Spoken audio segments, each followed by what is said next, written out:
Hello everybody and welcome into my latest live broadcast. It's Friday and it is November the 18th, 2022. My name is Kerry Holzman and today I'm going to do a review on and a discussion on networking for Windows-based computers. In front of me, as you can see, are two in-the-box Asus routers. These are special editions that are a little bit pricey because they are limited editions. I bought these back in October of 2021, and I just now have found some time to get them out of the boxes and review them.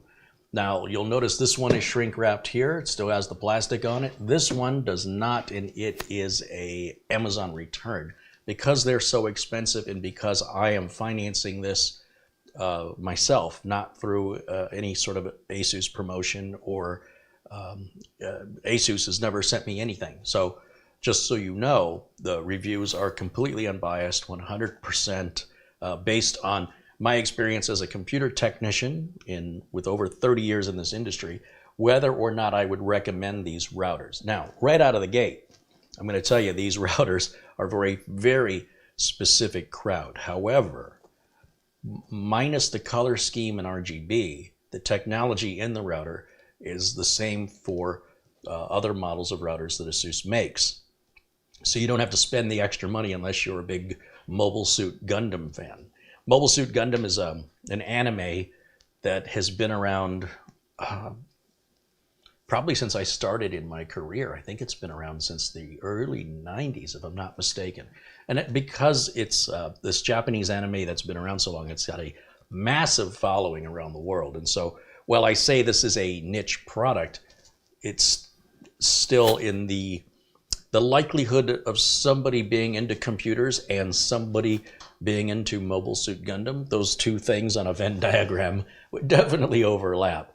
And besides, if you're just a fan of things that just look cool, even if you don't know what they're representing, I think these routers fit the bill. Now, there is a third router that you'll see in the video notes below this video.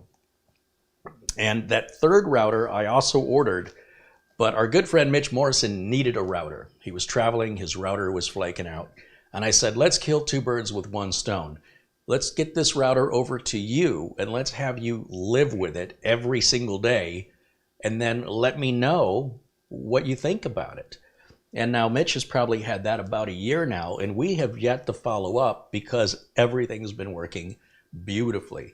His range was much further extended compared to his own router. He used to have an extender, a Wi-Fi extender. He no longer needs that.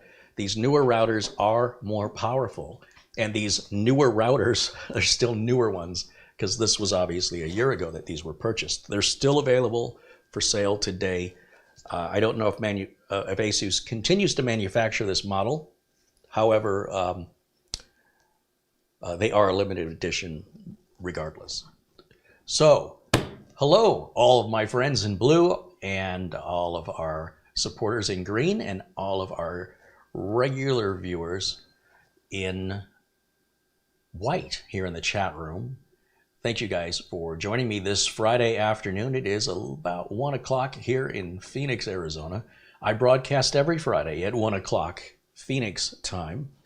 And if you're new here, just know that I will broadcast periodically throughout the week when my day job of doing computer repair and taking care of customers allows me the time.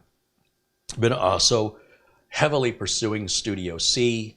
I had one. I had a studio, and unfortunately, it got away from me. There was just some miscommunication, and unfortunately, the seller chose not to clarify the miscommunication and instead offered it to somebody else. So that's unfortunate. It's certainly not what I was expecting. You know, I thought somebody would talk to me before they did that. So I'm disappointed. However, that has taken a bunch of time away from my job and from YouTube so that I could, once I have a studio, I will be able to broadcast more regularly, more often, and set a schedule of probably at least 3 scheduled days a week. And then probably the other 2 days I'll broadcast over at Amazon Live. But for me to get there, I have to get the studio first. So that's all in progress. That's all stuff happening behind the scenes. And thank you to Peter Laycock with a very generous 100-pound super chat contribution. Peter, or as we call him, Buster.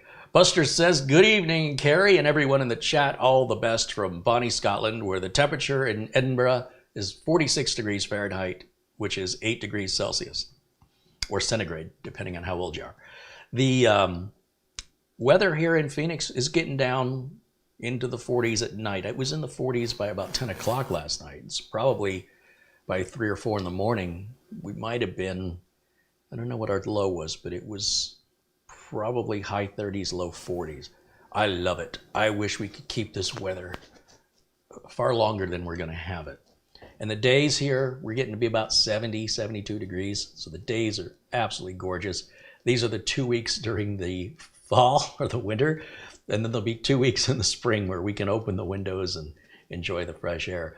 But that's what it becomes when you get older. It's all about good weather.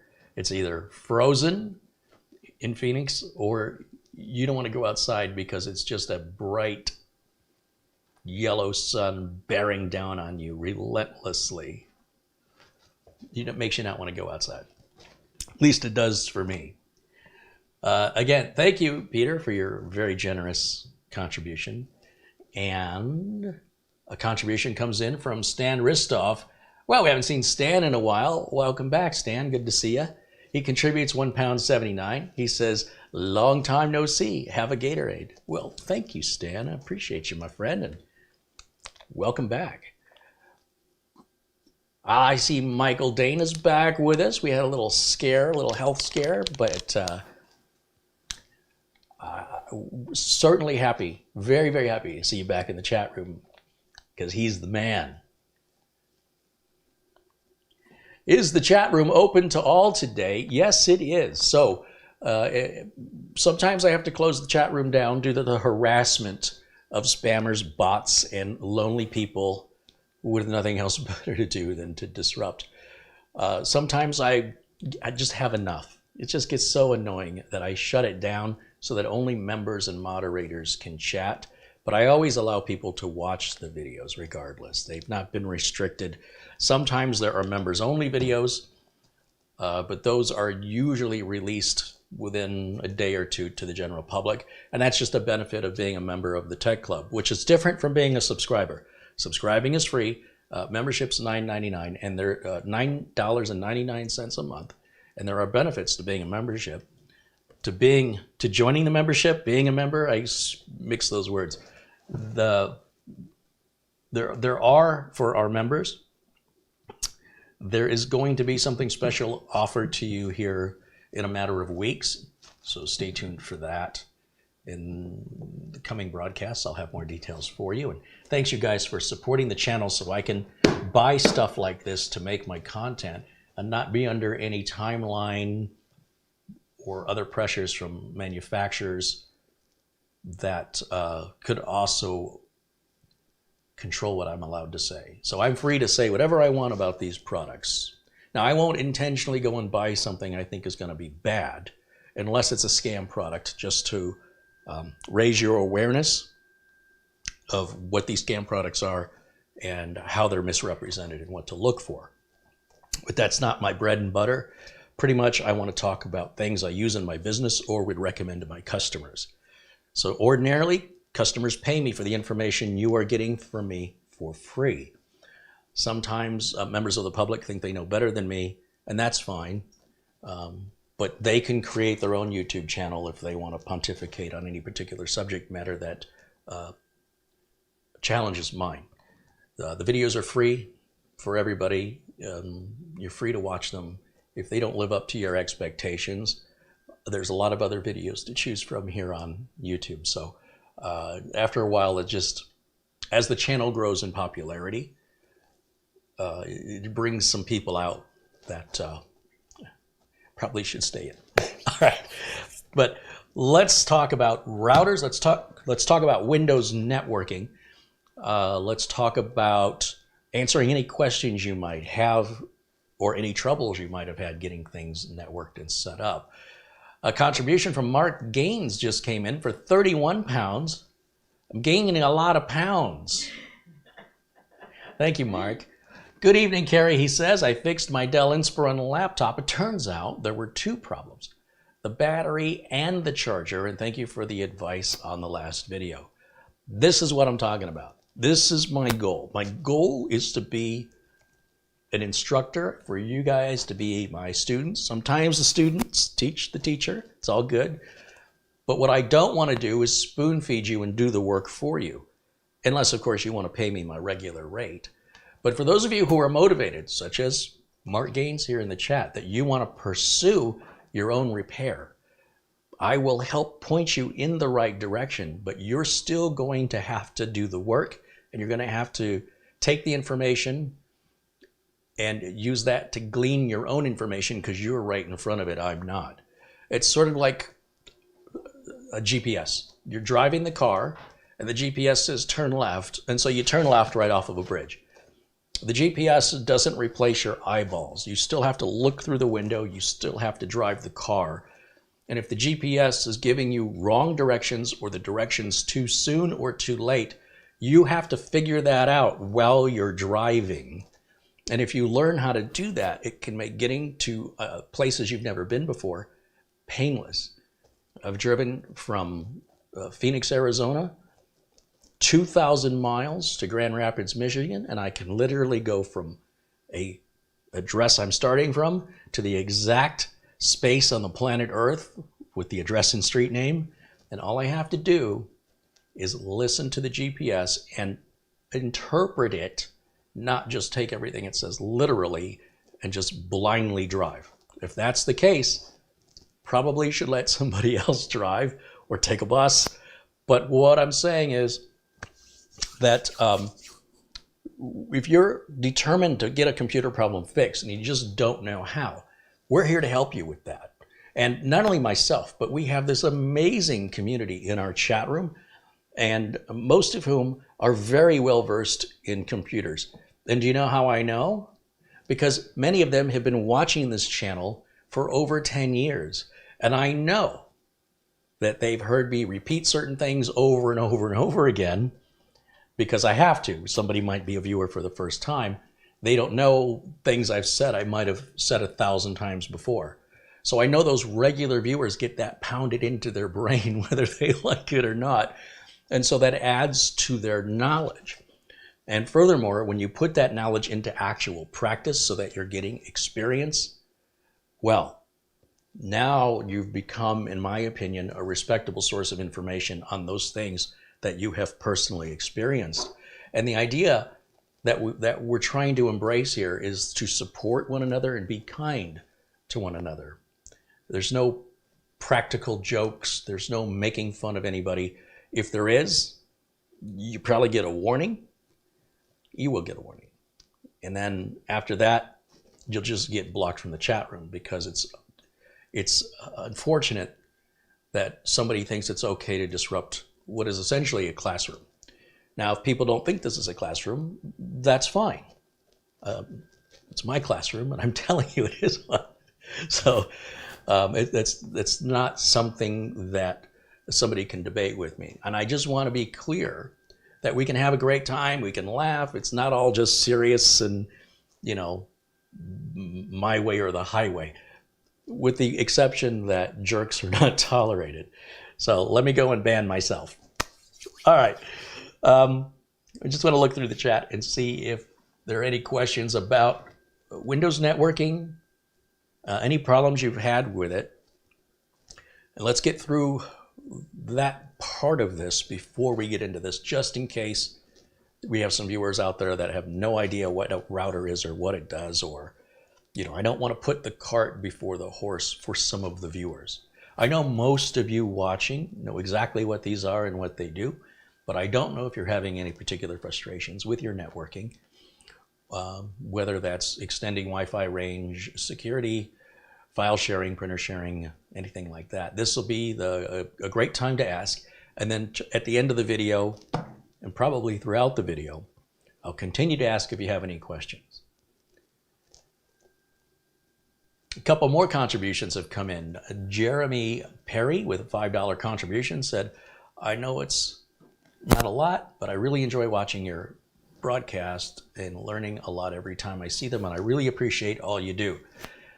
You know, these contributions, they're not expected, but they are appreciated, and I will always stop, and whenever I notice a contribution, I always stop whatever I'm doing as soon as I notice the contribution, just to shout out a thank you to that individual for being generous and being kind.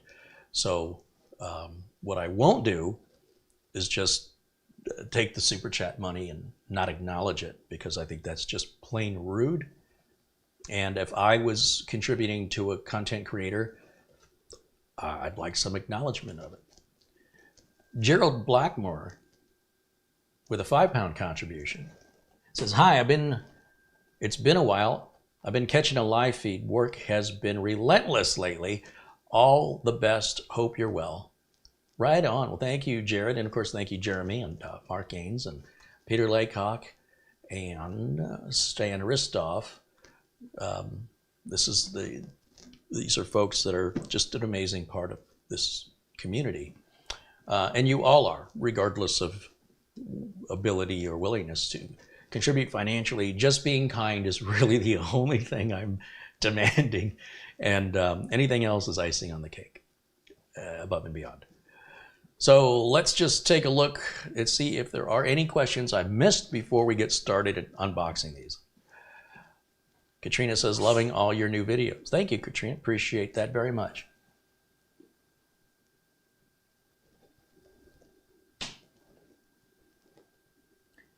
John says he wishes Apple still made routers. Those were just go into the airport utility and download the router update. So as far as the updates go, on my Netgear routers, there's now a checkbox to do auto updates on my Netgear routers, the XR700 and the, what's it called? I can't think of the name of the router, the Nighthawk. It's got the weird fin shape to it. Last time I went to update or check for updates to the router's firmware, there was now a little checkbox that says update automatically. Thank you. I know some router manufacturers avoid that because they don't want to disrupt your internet connection, which could be at a crucial time because of an update, or they don't want to end up wiping any router configuration settings, which I've never had happen, quite honestly. But again, most routers have the ability to back up your router settings anyway. And if you had made any changes to your router besides plugging it in and turning it on, you could always, there's an option in the menu that's to back up the settings.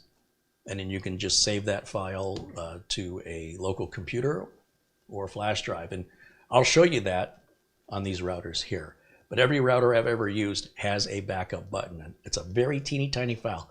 And if you did any port forwarding or your Wi-Fi setup, SSID, password, anything outside of the defaults that you've changed, you can back that up. And it's a little teeny tiny file, and it's super fast and super easy to restore. So as long as you've got that, if anything should reset, you just have to restore that little backup file. It's painless, absolutely painless, very, very quick. Let's see what we have here. The Ace B52 with 99 cents Canadian super chat. Thank you, the Ace man. What are your thoughts on VPNs? That's what Gary Tatum wants to know. Well, a VPN is a virtual private network, and it's ideally used when you're on a network that doesn't belong to you. So if you're at a hotel, or you're at a Starbucks, or McDonald's, or you're just out and about, and you are connecting to a public Wi-Fi, even a public Wi-Fi you have to pay to use, it is very, very potentially insecure. There's lots of ways that people can eavesdrop on you electronically that you would have no clue about. So if you're on a public Wi-Fi or any Wi-Fi that you do not own, then I would advise you to either use a VPN or don't do anything involving passwords, especially anything financial, no credit card statement checking, no bill paying. Don't make any purchases. If you want to just read the news or potentially checking your email is even maybe dangerous, but browsing the web and just looking for something to watch on YouTube, all of that's fine. If you do want to conduct a financial transaction on an internet connection that you do not own, even if you're paying for it, you don't own it. In the case of at a hotel is the first thing that comes to mind, or perhaps on an airplane. While you're flying, they now have Wi-Fi in the plane, and it's quite expensive, but it's still being shared amongst everybody on the plane. And if there's somebody like me sitting on your flight, I could be eavesdropping potentially on everything you are typing and doing. So the VPN helps. Well, it absolutely prevents it, because what the VPN is doing is it's garbling up your transmission on one end and sending the garbled transmission through the other end and ungarbling it. So anybody who's overhearing or eavesdropping only hears noise. If you want the great example of this, there's a movie called Code Talkers, and that was about I think it was it Cherokee Indians? I forget which tribe it was, of American Indians, where the Germans during World War II were able to eavesdrop on all of our, much of our military communications, so they knew what was coming. So someone got the bright idea to hire Native Americans because that language wasn't known to the Germans, and so they could speak in this unknown tongue and be able to communicate effectively through a VPN. It's sort of like a human VPN in a way. So whether or not you need that, VPNs will slow your connection down. And VPNs do not guarantee 100% privacy, in the sense that if you think that you want to hide or obscure your location because you're doing something illegal, many people have been busted for that very thing, because when the law enforcement goes to subpoena the VPN, they have little choice but to release the records. And they're often under a threat, if they were to say anything to their customers during the investigation, that they could be severely fined and potentially have their business shut down indefinitely. So if the government wants to find you, they're going to find you. And the VPN is not a guarantee. It's really against your regular everyday hackers. And I would hope that if you're asking about it, you're asking about it for your own security reasons and not for nefarious purposes. Because I'm telling you right now, if you Google how many people have been busted that thought they were going to be safe on the VPN, it's not hard to find. There's a lot of people who were under the false impression they couldn't be tracked. However, you're going to do what you're going to do. There's no VPN in particular I recommend. Some routers have VPN services built right into the router when you spend a bit more money. Those services tend to be a bit faster and only apply when you're connected to your router. They're not going to apply necessarily when you're away, unless when you're away you're connecting back home. But if you're connecting back home through remote software, most remote software, as far as I know, all remote software encrypts the connection. So if you were staying at a hotel on the hotel's Wi-Fi, regardless if you paid for it or it was free, and you wanted to pay a bill or check your bank account, there's two different ways I would recommend you do it that don't involve a VPN. One would be having remote software installed on your computer, and you can log in via any Wi-Fi connection to the remote software, and that remote software encrypts the connection between you and the computer you're connecting to. Then do all of your bill paying from the computer at home, the computer you're remoted into, because that's the internet you own at home. Second way would be to turn Wi-Fi off and use your cellular data on your phone. That's also secure. But where it's not secure is if you're in a public space and somebody could be looking over your shoulder, or there could be cameras. Don't assume just because somebody's working for the company that they don't have some bad actors potentially looking at from the camera, zooming that in seeing your screen. So you'll never know what happened, or you'll never know why, because there's no digital footprint on that. So those are two safe ways to avoid using a VPN while you're traveling away and you want to do something financial or very personal. Like I said, if you want to watch YouTube videos or go to CNN or Fox News or whatever it is, and read the news, no problem, public Wi-Fi, who cares if they look over your shoulder or whatever. But yes, VPNs will reduce your speed, but less so, in my experience, if the VPN is built into the router and you utilize that one. And again, only for VPNing from this side of the router or VPNing to the router. If you're somewhere else and you're trying to get somewhere other than your home, the best way to do that would be install independent VPN software. Or if it's a cell phone, use your cellular phone data. All right, so I hope I'm clear on that. Nothing wrong with using hotel Wi-Fi or public Wi-Fi, so long as you understand it's very possible people could be eavesdropping. And so using those steps I've just described, you could do so safely.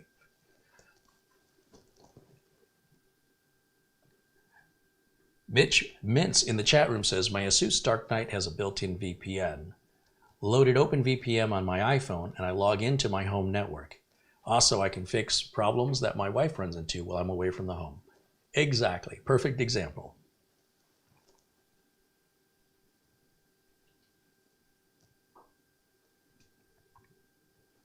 Nick Poverman said, I also use a VPN for work when working from home so I can get onto my network at work.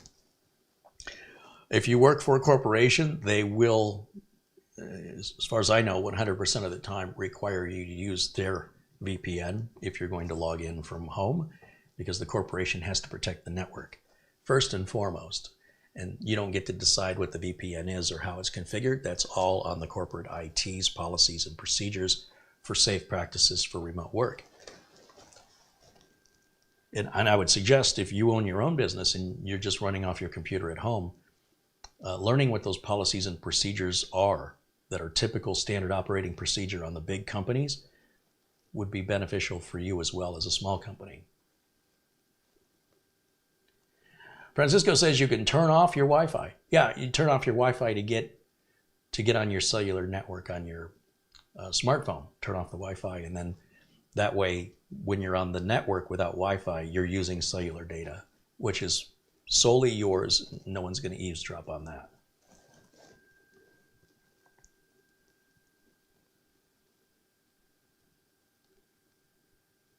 Matt Zoloff says, how do I know when I'm using a VPN with a modem? I can't install VPN on that. No, you can't install VPN on the modem. The modem is a communication device. So you would, when it's what you're communicating, whether you're communicating raw data or you're communicating encrypted data, the modem's transmitting the data back and forth, transmitting and receiving the data. What that data is happens on either side of the modem, and that's where your VPN comes in.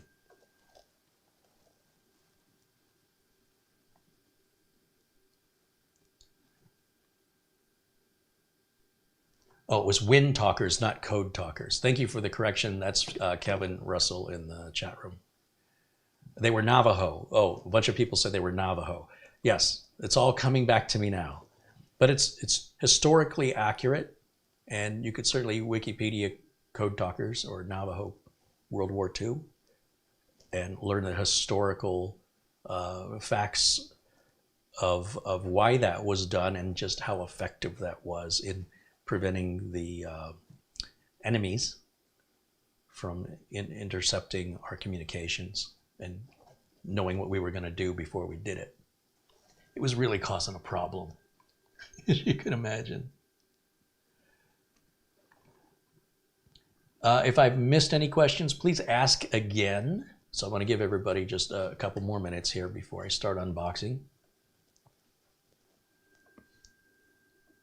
Luke Greenia joins us here in the chat, all the way from Vermont, where I'm sure it is gorgeous there. Welcome in, Luke. Good to see you, my friend. There's our friend Rick Lakes and Paul Garrett. Thomas Backenstow, right on. Ricky B. and Samuel Kowalski. welcome in. Good to see you guys.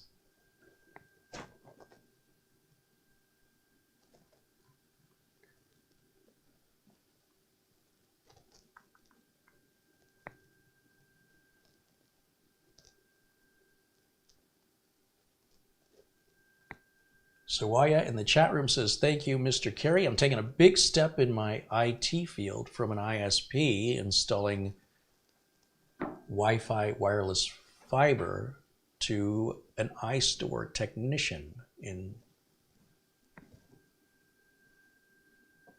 SA. I don't know where SA is. He says, thanks for inspiration. Hey, right on. Hey, I think it's great. And, you know, having different experiences where you're working with end users, that experience is like 3 to 4 times more valuable than what you do on your own.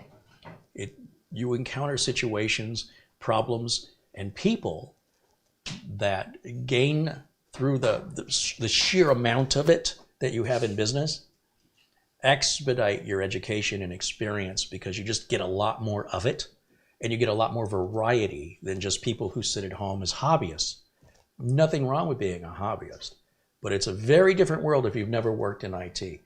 And the lessons that you can take from that will certainly help your attitude and what you do at home once you start experiencing what's going out in the real world that you're completely tuned out of because you're not in that career. What you don't know, of course, you don't know. So good on you, and glad you find what my video is inspiring to you. Because let's face it, if I can do it, anybody can do it. You just have to decide you want to. That's the part I can't really help you with. Roy Glass says, hey, Carey, love the channel. Thanks. Thank you, Roy. Computer Saga says, Computer Sage says, I have the regular Asus version of this router, and I'm excited to see what unfolds. Very cool. Matt Zoloff says he uses NordVPN. Yeah, they're one of the big ones, as is, who's another? Surfshark is another big one. And there's one more I can't think of at the moment. Yeah, they've been around a long time, very reputable. And of course, if you're going to purchase a VPN service, if I were you, I'd get a trial and see how it's impacting your upload and download speeds before you decide to pay for it. It's always a subscription service. I'm not aware of any VPN service that's not on a subscription, so it's an expense you'll have regularly.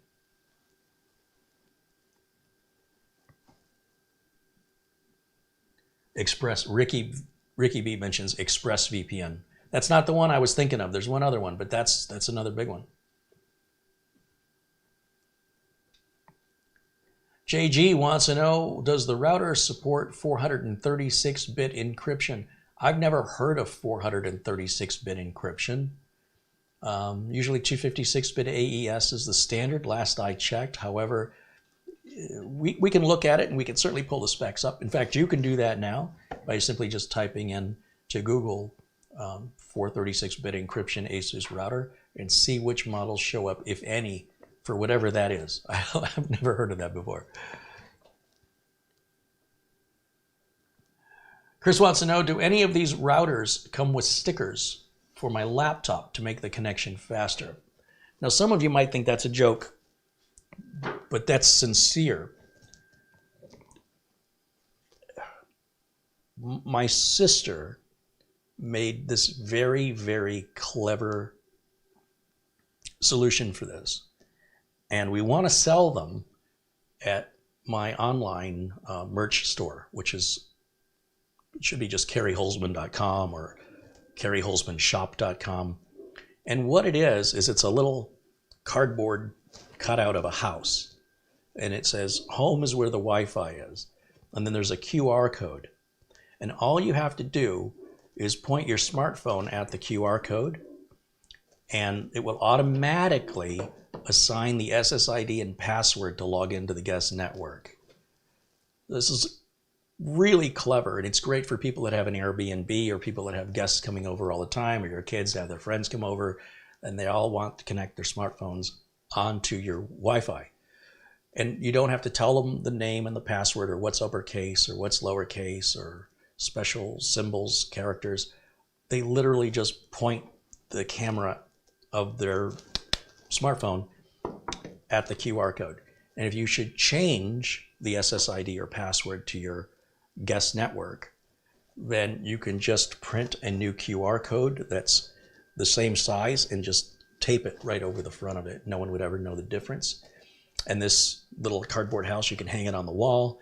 You can have it sit like a picture frame, or you can put magnets on the back, stick it to the side of the refrigerator, so all the guests can plainly see it. It's about this big. And the way it works is you provide your network name and your network password so that the QR code can be made for you. It doesn't do my sister any good to have that information because she would have to be within about 300 feet of your residence to take advantage of that. I don't think she's going to hop on a plane, fly to where you are, just so she can get on your Wi-Fi network. Besides, it should be set up with a Wi-Fi guest network, which isolates any network connectivity between computers. Or you can't see, nobody on your guest network can see anybody else. It's just a connection to the internet. That's all it is. And while you could set the QR code up to be on your main network, just know that if you do that, the main network then allows file and printer sharing. So if you just want people to have internet access, that's what the guest network is for. So what she does is she writes a small script that goes onto online storage, and it's assigned to your QR code, and it's all, nobody knows who you are. It's all under obscure file names that she organizes and keeps straight. So if anybody were to get into that resource and pull it all out, all they're going to see is a bunch of random SSIDs and passwords. They'd have no idea who they belong to or where in the world they are. So it doesn't really need much more security than what it already is. And then once that's coded in, what's happening is your phone, when it sees that QR code, it's directed to that file, Microsoft OneDrive or Google Drive or Dropbox, whatever it is, and that executes the script necessary to automatically put the SSID and password, so the end user literally doesn't do anything. They don't have to even click connect. Once you scan the QR code, everything else is done for you automatically. So hopefully we'll have those available at the CarrieHolzman.com merch store. It's really, really cool, and I think it's a brilliant idea. As with regards to like putting a sticker on the bottom of your laptop, that's typically something that comes from your ISP. When they're renting you their routers, you'll notice they'll have a sticker on the bottom that has the router login, the router SSID, and the router password. And if you want to leave that as it is, so anytime you want it, you can just look underneath the router, that's fine. When you buy routers from the store, retail, you need to set all that up yourself, and you can very easily take something like a business card, write the SSID, password, and login, and tape it to the bottom of the router yourself. And if you want it super nice, you can get a little label maker and do it, and you can put the little sticker at the bottom of your laptop if you want to. So when you're connecting via the laptop, you just check a little box that says automatically connect in the future, and you should never have to put that information in ever again. It's a good question. I appreciate that. Glad you brought that up. Big Boss wants to know, do you think there's going to be a Black Friday deals on GPUs, or does it not matter these days? I'm already seeing deals on GPUs. There was just one yesterday. Newegg had a couple of 4080s in stock if you want to drop $1,200 on a GPU. Yeah, there will be specials. They will probably sell out quickly, and they may not be as big of a special as you're hoping. A lot of things that end up going on Black Friday specials, especially like from Best Buy, it's all older stuff. So like big screen TVs, if you go back 2 generations, those are the ones that are heavily discounted, and they market them because you're like, wow, that's super cheap. But the regular, the current version of that TV, which is at least 2 years newer, it has a different model number, that will be discounted, but nowhere near as much. And because it's a current model, its retail price, its starting price is already going to be higher. So when you see those incredible bargains on big screen TVs and monitors, a lot of times those are older models, and it's a way to get those out. It's also a way to get people in the store, so they'll buy stuff they didn't even know they were coming to buy until they saw it. So yeah, with GPUs, certainly older models like 2060s and things like that, you can expect to see some good deals on. When it comes to the 40 series, they're probably too few and far between for there to be any real pressure. There's no reason why they would need to discount those more than maybe 10%, if that, if at all, because they're the latest model. So don't expect the latest and greatest to have some heavy discount in any product category, whether that's a refrigerator, any other appliance. If it's a new product, then likely if there's a discount on it, it'll be very small.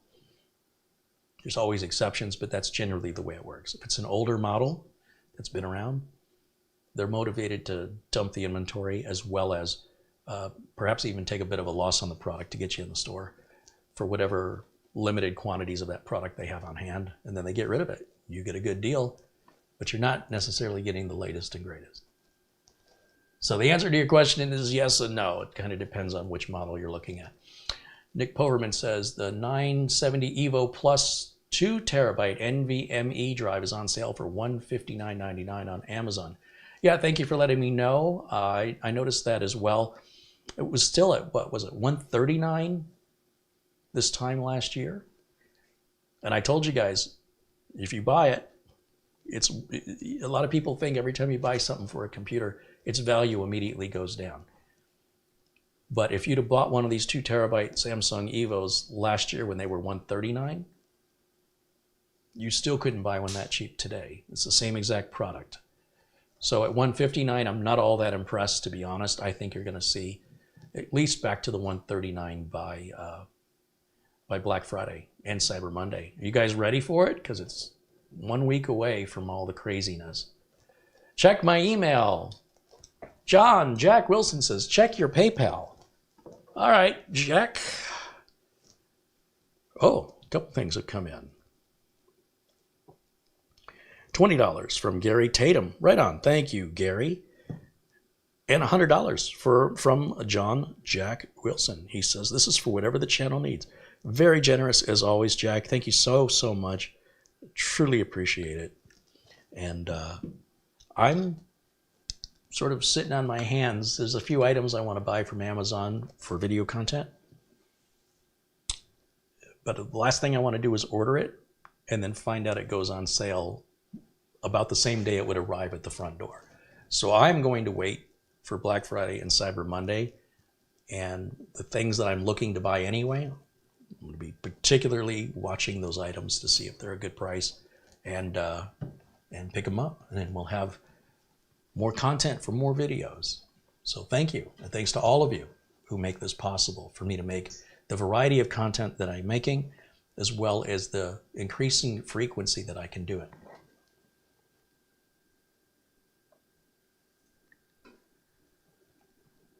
Demclure43 says, I got the go-ahead with my kidney removal. Wow. Well, I hope that's a pretty standard procedure, and hope everything turns out okay for you. Certainly, we will have you in our thoughts.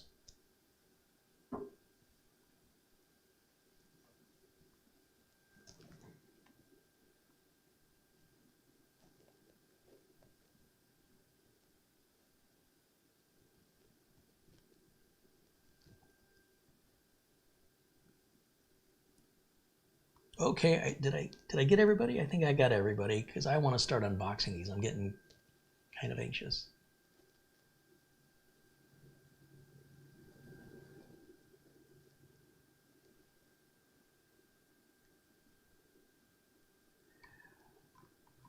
Let's get the close-up camera going, shouldn't we? I think so. Patrick Manny says, I just had my 77th birthday on November 13th. Right on, Patrick. Happy birthday to you. Russell Stewart says hello in the chat room.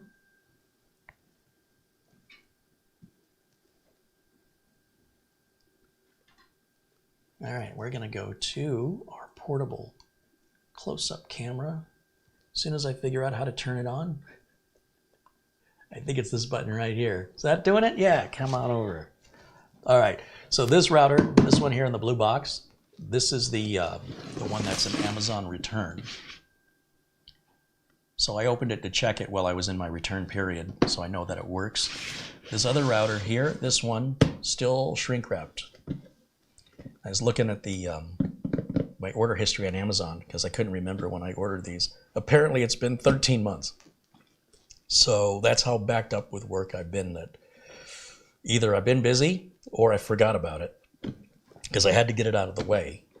I think I tripped over it the other day and I went, oh, I gotta make a video on this. So since this one's already been opened, let's. This is the AX5400 RT AX82U. So that's really the main name right there.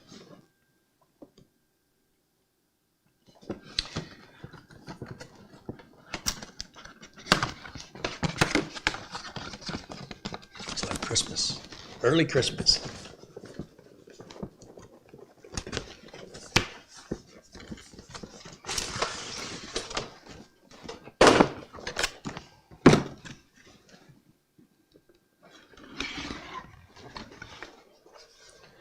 Okay, we've got our manual. We've got a support number here. They don't want you to send this back to the manufacturer without talking to them first. Oh, this is cool. The antennas don't come off. There's 4 antennas and they're permanently fixed to the back of the router. Then we've got our power cable. And they always include an Ethernet cable to run from your modem to your router. I have a lot of these, so we don't need that. And then we will close this. And let me move this aside and let's take a look. You can see the color scheme is very unique for any type of a router. They've got the lights, the activity lights here on the side. And if we come around the back, let's take a close-up look at what these connectors say. First of all, we have a power barrel connector here. This is an on-off switch. We have a USB port. You can use that to plug in a printer, to share a printer over a network, even if it's not a network, even if it's a printer that doesn't support networking. If it's a USB printer, it supports networking if your router has a USB port on it. And or you can plug in a USB drive, whether that's a small flash drive or a large external hard drive. And you can use that as a way to share files to all the computers on your network, not your guest network. And then we've got our 4 main Ethernet ports. That's where we plug our computers into. And then over here is the blue port. That's where you plug your modem into. That's your what we call WAN or wide area network port. Beside that, we have 2 things. We have a button here. And the button there says, if I can angle this right, that looks like it controls. What does it say? Oh, wireless protected. Okay, so that's like one touching. So the WPS, I never use this. If you have a device you're trying to connect to your network, if it supports WPS, you push a button on your device and push this button, and they pair like Bluetooth and automatically set up, so you don't have to enter it all by hand. Beside that, there's a small recess with a small button that is used to reset the router. That means you're clearing out all of the router settings, including your login name and password. It clears out your SSID and your wireless passwords. When you're having a problem with your router, you should always try turning it off and back on again. That is not to say you should reset it. If you reset it, you will have to start all over, setting the entire router back up from scratch the way you did when you first took it out of the box. If you were going to give or sell this router to somebody and you wanted to clear it out, back to factory default settings, you put a small pin, or you can use a pen Amazon sells these little, what's that? Paperclip. Yeah, paper clips always work. And if you want to, you know, do it like the big boys, we actually have tools for this. And Amazon sells these. These are sold actually on cell phones to get the SIM cards out, like on the Galaxy phones.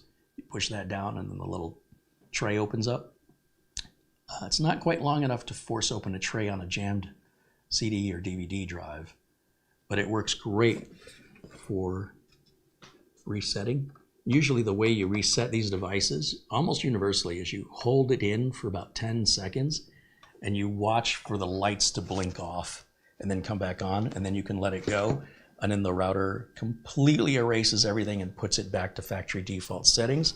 And then if you wanted to give it away or sell it, it's just like it was brand new out of the box by using that. So if you're ever having any problems and someone says you should reset your router, don't listen to them. You should reboot your router. By rebooting it, it means you're shutting it off or pulling the power cable out. Wait a good solid 60 to 90 seconds. Longer is better if you have the patience. Then plug it back in, or in this case, we can use the switch. Not all routers have switches. And give it a minute or two to restart and see if your connection's resolved. In most cases, that does resolve the problem. Very rarely will a reset ever do anything to help you. If there's a physical problem with the router, resetting it isn't going to make it any better. And like I said, you will have to, you know, if all you really needed to do is reboot and instead you reset, when it comes back up, you're going to have to start all over again. Set up a username, password, set up your SSID for your regular network, your guest network. Again, if you had any port forwarding or other customizations of the router, the only other thing you could do is perhaps restore the backup file, assuming you made one. Let's see if I can get this plugged in and see what it looks like. And you can see the type of adapter we've got here. You got to be aware of which way the prongs go, because this could block other plugs next to it. You'd almost universally use a surge protector on these just simply because you're going to probably plug in more than two things wherever the router is located. You're probably plugging in a modem, and you might be plugging in anything else like a lamp or other things that are located where you're placing the router. Best position of wireless router placement is in the middle of your building. If you cannot get it to the middle of the building, you should try to get it as close to the middle. Because all wireless routers broadcast equally 360 degrees, up, down, left, right, forward, backward. So if you put this at the edge of your house, then 50%, half of your signal, is going outside the house the other way. And if you are having trouble getting a signal to the other end of the house, in most cases it's because your router is not centrally located. If you do have your router in the middle of the house, which is quite often where a living room might be, in most cases a modern router will cover the entire house, the front yard, the backyard, the basement, and the second floor. We're talking about 2,000 square feet or so. If you have a house larger, and I mean significantly larger, 3,000 square feet or larger, you may need multiple routers or a mesh networking system, which we can talk about later. But first, let me get this turned on and see what it looks like. We'll see it light up here. So we'll get the power cable plugged in. Once again, these antennas do not come off. Oh, wait a minute. Nope. They are secured. I love that. I absolutely love that. All right, let me find a plug for this here. I'm going to step around. You just stay there. Kind of give them some eye candy here. It's a pretty router.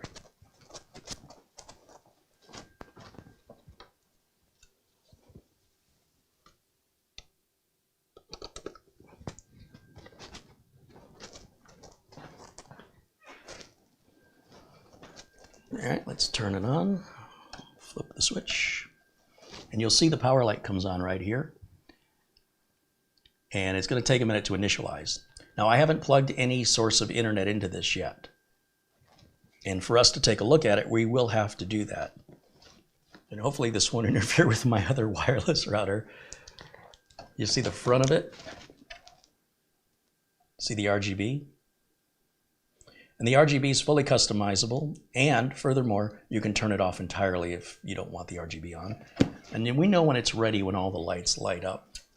So that boots really, really quick. A downside on these really big, expensive gaming routers is they can take up to 2 minutes to initialize upon a cold start or a restart.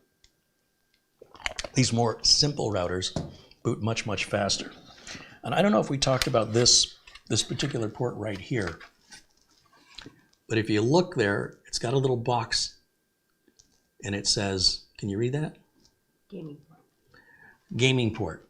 So if you have a gaming computer and you want it to prioritize the data on this port right here, is the only port that does that automatically. It's plug and play. If you have multiple gaming computers, well, you got to pick one that you want to be the priority.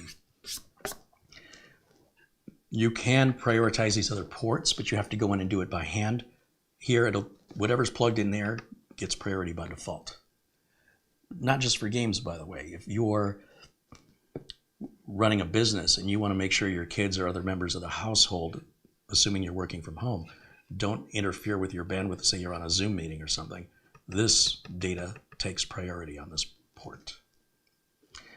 Okay, now what I need to do is get an Ethernet cable.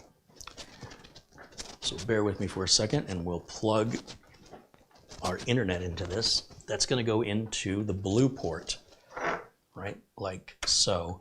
And when we do that, we should see something here change. It will take a minute to handshake and be assigned an IP address.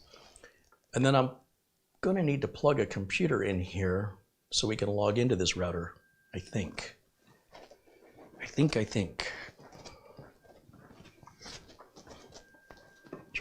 Trying to imagine how I want to log into the router. It may be possible for me to log into the router from the streamer. I'm not sure. You'll see there that light went blue.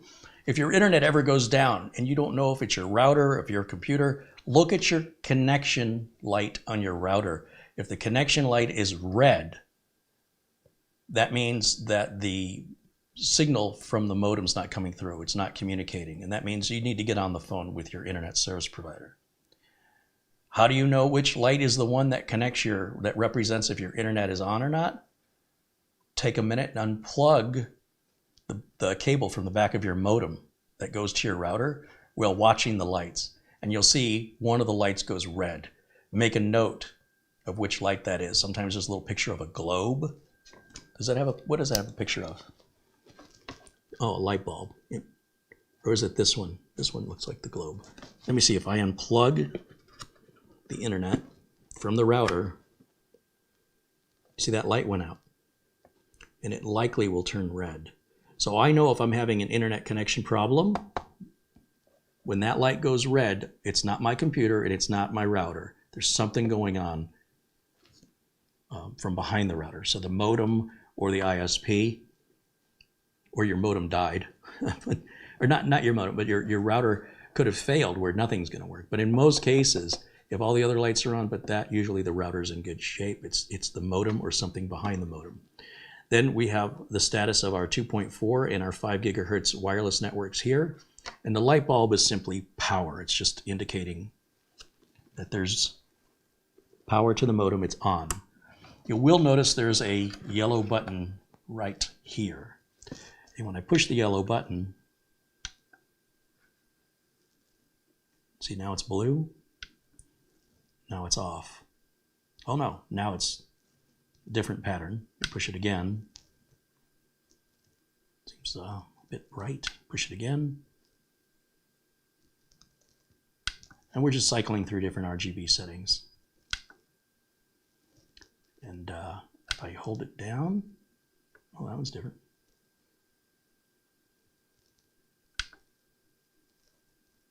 So if you want to make your modem, or I'm sorry, if you want to make your router a centerpiece, you can certainly do that. If I hold the button in, I'm going to guess it'll shut off. I don't know.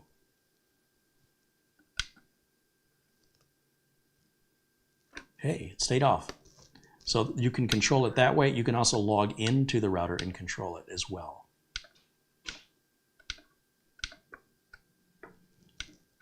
And of course, the documentation will go through and explain all the different settings. I'm just playing with it for right now, that's just what I do. I kind of get into something and I like to sort of reverse engineer it, and using my experience of what to expect and be able to understand. That's just the best way that I learn. And let's see, what was I going to do? Oh, I was going to see if I can log into this router. So the easiest way for me to do this would be to set up another computer and physically plug it into this router. You know what? I have that little Nook computer here. This will be a good use for it. So I'm going to just set this aside, and we need to run an Ethernet cable. Or I could connect it wirelessly, but I'm going to just run a cable, and I need to give it power. So here's power right here, and then I need to give it a video connection so we can both see it together. We'll plug that in. I need a keyboard and a mouse, so I will grab that. I'm going to just set these over here. We'll plug that into the back. And then that Ethernet cable that I put back in the box, I could use that right now. It's a relatively short cable. They're usually not more than 6 feet. Sometimes they're as short as 3 feet. They don't anticipate your router is going to be that far from the modem. I can literally plug into any of the yellow ports here on the back. I'll just start here. Stan Aristoff with 4 pounds 49 says, Carrie, for some reason I'm not blue anymore. Huh, well, let's fix that, Stan. There you go. All right, now, and thank you for the contribution again, Stan. Plug this in back over here, and that's pretty much it. I'm going to turn this unit on, and then we're going to switch over to the capture card. So we'll give Camera Girl a break. Let me go back to camera 1. Okay, you're clear. Thank you. And then this should be input 4.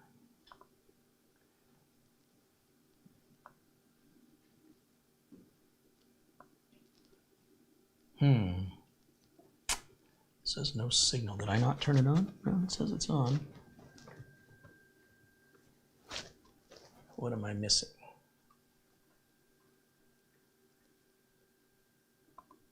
Ah, there it is. Okay. Okay. I had to turn off the close-up camera. Didn't realize I left it on.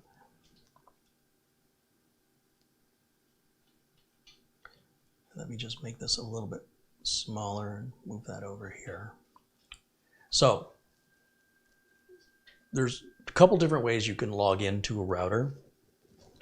Given that this router is brand new, a lot of times once it's all plugged in, all you usually have to do is open your browser. In many cases, it takes you to the router setup page. Let's try that and see what happens. Just wanted to make my screen bigger so I can see what's going on over here. Let's just open up Microsoft Edge. And this is all just a setup page that, because I haven't started Microsoft Edge since an update. Let me close that and try it again now. So it is taking us right to the internet. So it may be that when I tested this, I left it configured versus setting it up brand new out of the box. So for the sake of just verifying that, I'm going to grab my little reset tool, and I'm going to hold the reset button in to reset this back to factory settings, just in case it isn't set that way now. And I'm going to hold the button in until I see the lights change. So right now, the very bottom light, the power, the one that shows the light bulb, it's blinking on and off rapidly. Then I've released the reset button, and the light is now off next to the light bulb. All the lights, except oddly enough, the internet connection light went off. Now they all turned off with the power light blinking.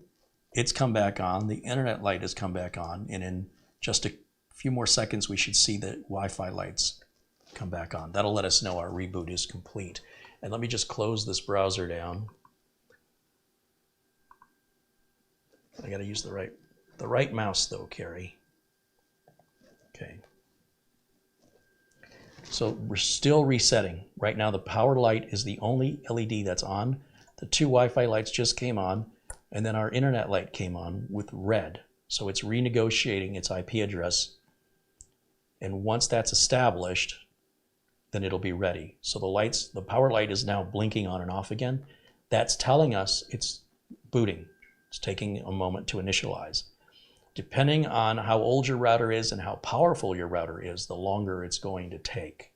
It does seem weird that a more powerful router takes longer, but these really high-end routers have operating systems that have to boot, and they have a processor that's equivalent to what you probably had in your desktop 13 years ago.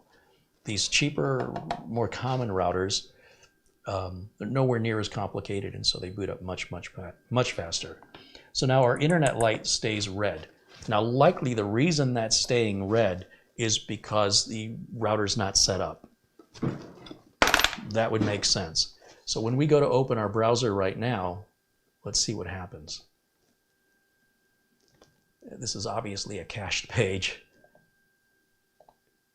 That's not helping. So it's falsely identifying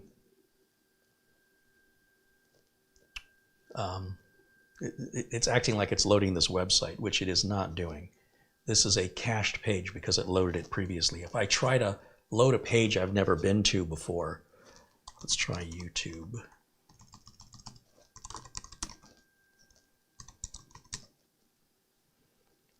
It should give us an error that we're not connected. And that's because we haven't configured the router. Our connection is good. Our computer is good. This, I was hoping, would open up to a start page. A lot of new routers do that. Because this is not doing that, oh, finally it did it. That's what I was wanting it to do. Instead of loading a cache page over and over again, we now see that it says, welcome to the RT-AX82U. Now, one of the very first things you're going to want to do, regardless of how old your router is or how new it is you want to make sure you're always using the latest firmware update to your router, unless your router is provided to you by your internet service provider, in which case that's their responsibility. But if you're doing your own, like we're doing here, then you should check regularly for router updates. They're critical to your security and safety online. I know many people that have routers plugged in for years and have never ever updated them, and they've never had a problem. But I'll bet you if they checked it, there's going to be a much newer version of their firmware. You only need to grab the latest version. You don't need to grab all the versions in between. Now, if I go, let me see what you're seeing here. Oh, my camera is blocking the view, so let's turn that off so you can see better.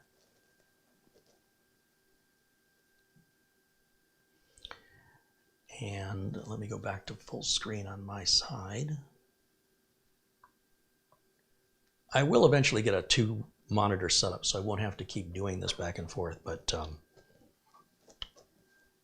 it's been one of my struggles in Studio B since I've had Studio B. We want to start with create a new network. It seems pretty obvious. That's where we want to start. It wants us to give our network a name. Of course, this is the wireless network name. So if you have you need to connect to the Wi-Fi. How do you know which Wi-Fi is yours and which one's your neighbor's? You give it a name. So we'll call it Pretty Fly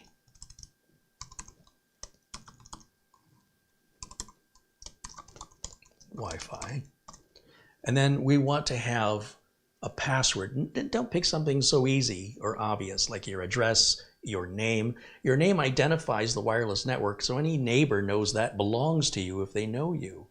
So when you're setting up your password, please make a passphrase. Do something you can remember that makes sense, that when you tell it to somebody, you don't have to explain it 17 times to them. So my password is this would confuse people if you did this. This is an example of the worst Wi-Fi password you could come up with. 4 words. Let me see if I can show it.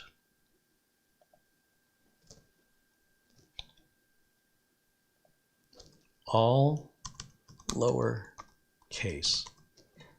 So if somebody asks you, what's the password? You say it's 4 words, all lowercase, 1 word, all uppercase. Sorry, I needed to type it in uppercase. This is part of a rocket jump video here on YouTube, which is hilarious. 4 words, all lowercase, 1 word, all uppercase. Okay? So that's a terrible password. If you had to explain it to anybody. It's a great password for anybody to try and guess that. Hey, what's the password to get on the Wi-Fi? Oh, it's 4 words, all lowercase. It's 1 word, all uppercase. Wait, what? Which word? No. 4 words, all lowercase. You got to watch the video. I'm totally stealing that from them. It's hilarious. And then we'll hit, well, right now it's going to combine them automatically. So the 2.4 and the 5 will switch to whichever one is better for the connection. Now, if you want to, you can separate those into 2 separate networks with 2 separate SSIDs and 2 separate passwords.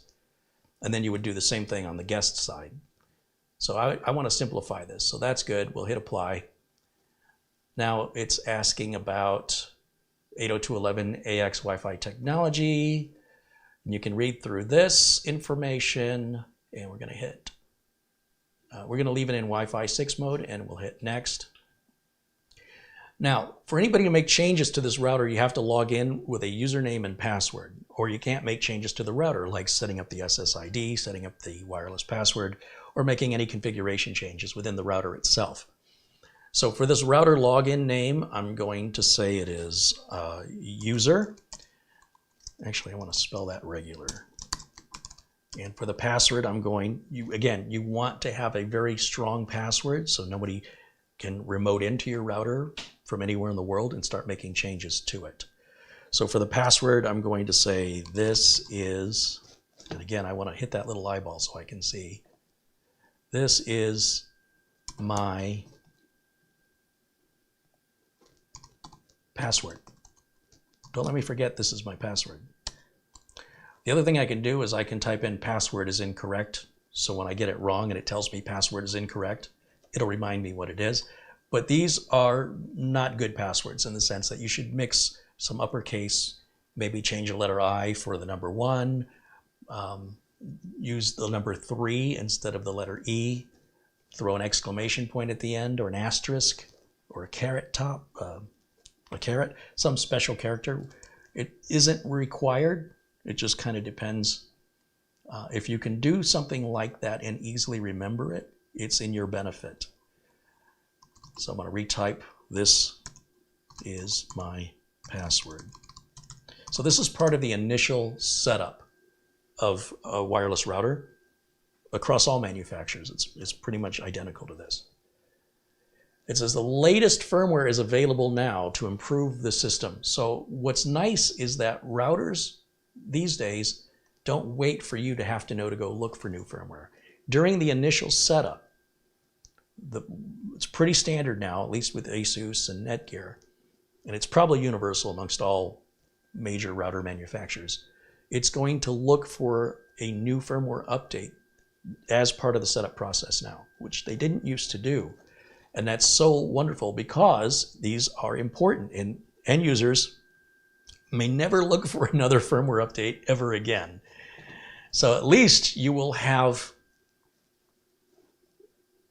a firmware update that was current at the time you installed it. Back in the day, you could install a router, never ever check for the firmware update because you didn't know you were supposed to, and you've already got a router that's perhaps 6 months out of date, and then you're using it for years beyond that with still no updates. So at least when we set it up, it did have the latest firmware at the time of setup. I would check for new updates about every month or 2. It only takes a second. You would log into the router and you'll just check for the updates. If the router has the option to say automatically check for updates and apply them or alert me, I highly recommend you check that box because people forget. Time flies. Now, it's important, like any other firmware update, that you don't interrupt the router while it's working. Don't try and, I mean, if you try and get online, you're just going to get frustrated because your websites are all going to time out. If there are other people in the house using the router when you're going to update the firmware, let them know the internet's going to go down for a couple minutes. What the router is doing right now is it's downloading the firmware update from Asus, and it's saving it onto the router, and then it's going to take that save file and apply it and reprogram, just like a BIOS, the what we call NVRAM, non-volatile RAM, or the EEPROM. I forget what that is. It's reprogramming the code on the router, and it will take about, well, it says about 3 minutes. And that includes the download of the file, however long that takes. It includes writing that file onto the chips on the circuit board and then resetting the router all on its own. So all you have to do is be patient and wait, and everything is happening by itself. Some manufacturers give you a progress bar or will tell you downloading, applying, restarting. This particular model just apparently has the little toilet bowl flushing. I don't know when that became a thing, watching a toilet bowl flush, but Windows likes to do it, and it does seem appropriate sometimes. But every time I see a spinning circle swirling around like that, it just reminds me of staring down at a toilet. All right, it says the router's current firmware is the latest version now. So it is downloaded and applied that. I don't know if anybody was timing it. We'll hit next. I'm kind of curious how close to 3 minutes we were. Okay, your internet connection setting is finished. You have changed SSD. Okay.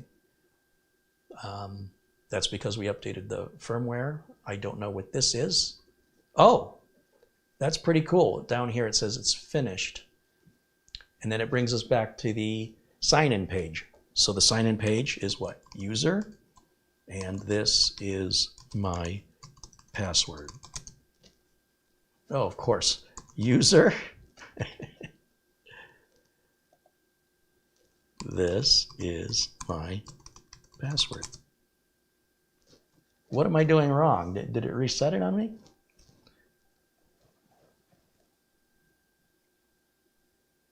Invalid username or password. And then it's got a CAPTCHA, because now it's thinking somebody's trying to break into the router. And to protect you from bad actors on the internet, this is a safety precaution that it kicks in. What am I doing wrong? USER. Oh. No, that was the Wi-Fi password, the 4 words, all lowercase. So it is this. Am I typing it wrong? Yeah, I'm going to hit the eyeball. This is my password. And then what is that code? 3UXN.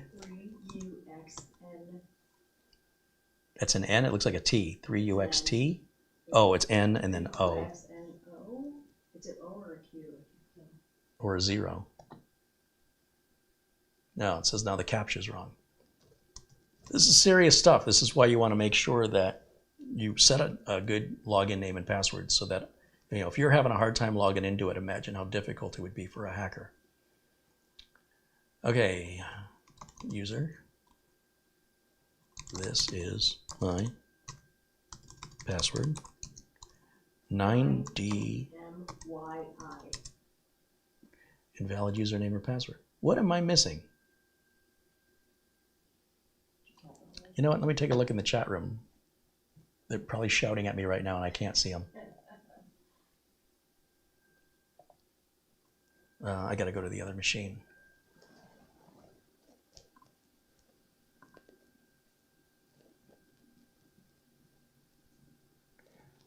There's a capital U. Did I put a capital U for the username? Usually, only passwords are case sensitive, but that would be unusual, but it's possible. Let's give it a shot because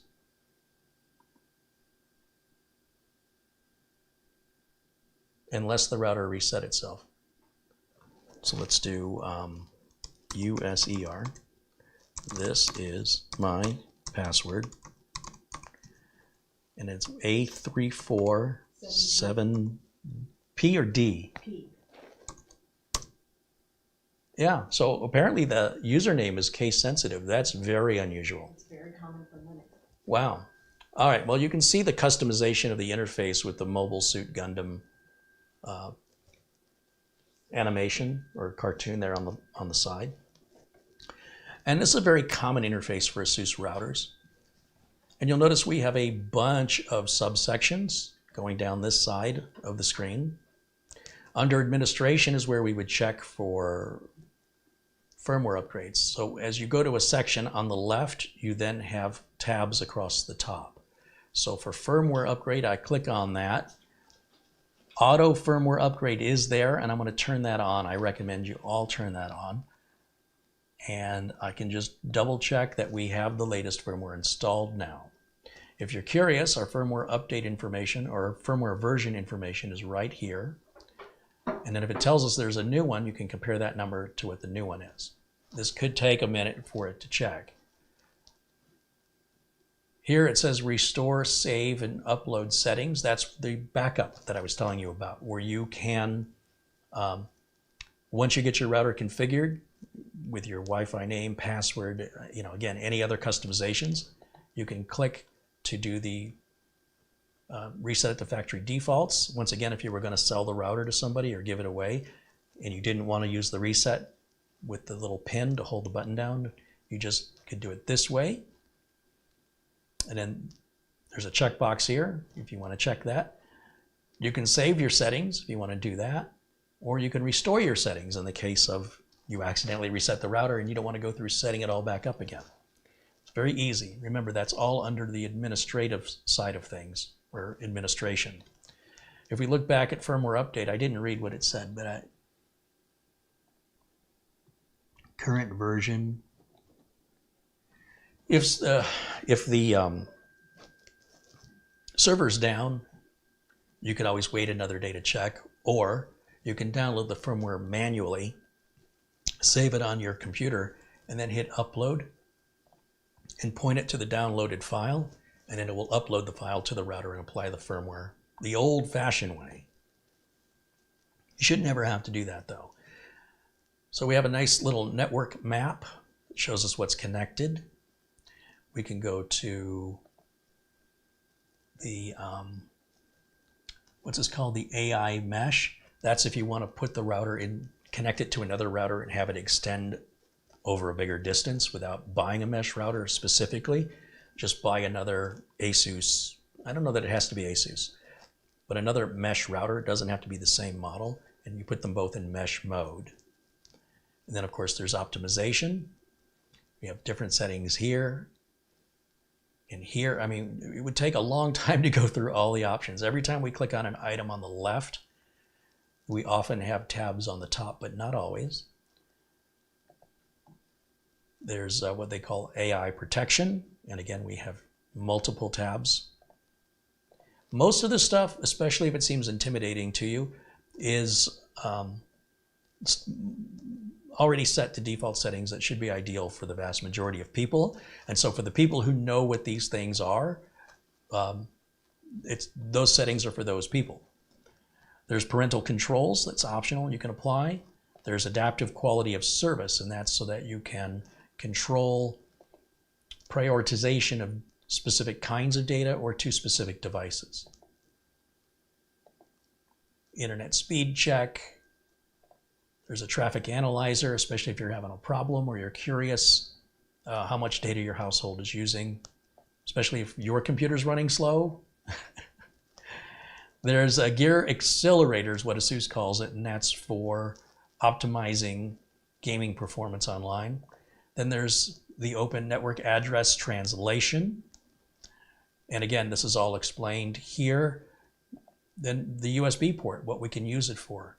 The AI disk, all of these, a network printer server. You could have a 3G, 4G backup internet source if your main internet goes down, that it then uses a mobile device to provide internet to the router that then the router provides to all the connected computers. Time machine, it's enable time machine functionality. I don't know what that is apart from what Apple calls time machine. Download master, PC free download manager. So I guess you can configure the router to do the downloads for you. Take the offloading away from the computer, I guess. And it, of course, saves the file on your computer. Then there's AI Cloud. That's to create your own virtual cloud service on your own. Make your own Google Drive, if you will, to securely access data from outside of your building, anywhere in the world, if you have the right credentials to log in. I don't use this because, you know, if you're installing a door, somebody can pick that door. If you never put a door in, they can't get in that way. Then we have under advanced settings, we have a ton of wireless settings here. And again, lots of tabs.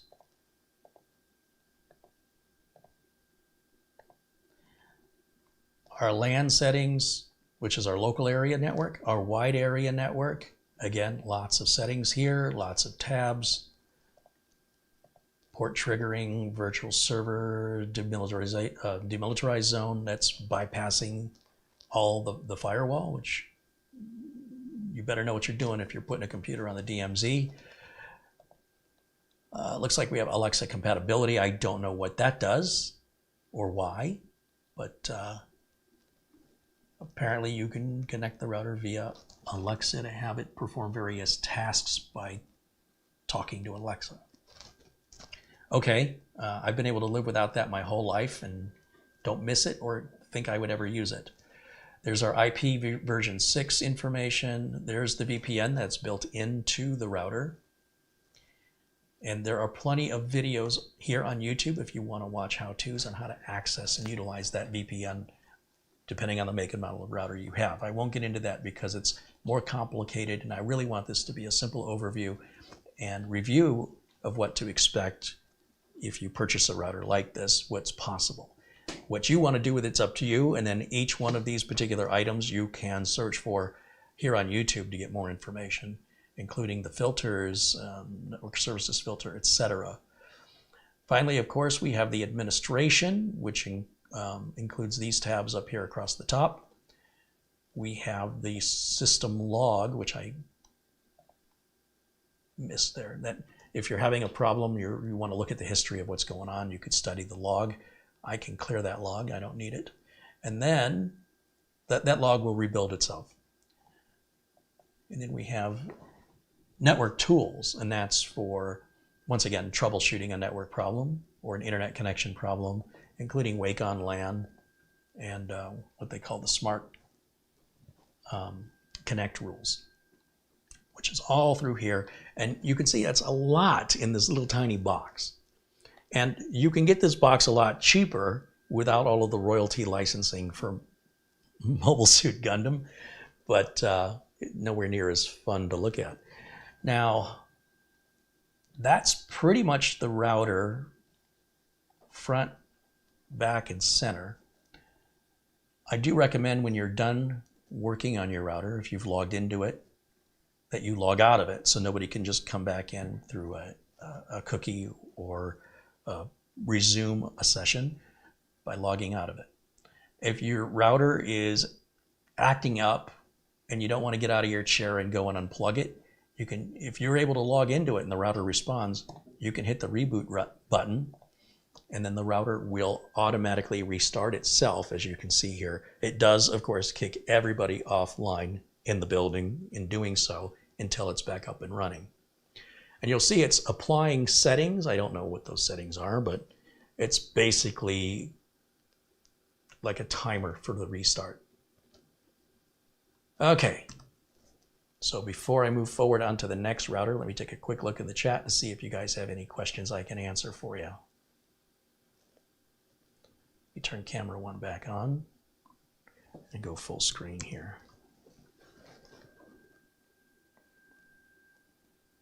Gabriel says, I'm not gonna lie, this router has a lot of nice features. Yeah, and like I said, you can get the non-royalty version of this router for probably about $100 less, I think. But this is a limited edition router that will always have value to people that are Mobile Suit Gundam fans, especially when they stop making it.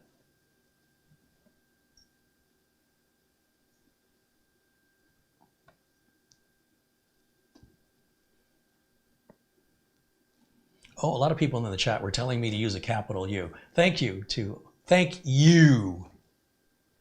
Appreciate it. I'm glad somebody was paying attention because I wasn't. I honestly didn't expect a username to be case sensitive. That's very unusual. I'm sitting in the corner. I didn't see you type it. Yeah. Where you should be. Now, Nick Poverman said he sets his firmware update to run at 2 a.m. so it does not do it when I'm working from home. Great idea if that's an option to have it check for updates during a certain time. Routers are usually left on 24/7, so whatever time you're usually sleeping is a good time to run that. I'm usually up and working at 2 a.m., so that doesn't work for me. But 6 a.m. would work fine for me. So you adjust it accordingly if that's an option for you. Stan Aristov with £8.99 says, thank you, Kerry, for all the good knowledge you've given me over the years. Best tech channel on YouTube. Hey, flattery will get you everywhere. Thank you, Stan.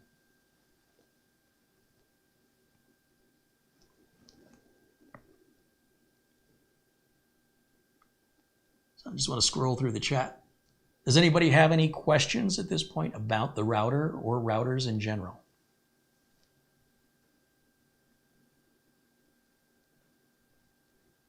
Gabriel says, for the price of the router, I would have expected a better user interface. Back in the day, Gabriel, when I was initially installing wireless routers, it was all just a text interface. And to see Asus using this interface, they use it across a multitude of routers, so I'm familiar with it. And I'd much rather have something I'm familiar with than something I have to learn for one router for one customer, you know?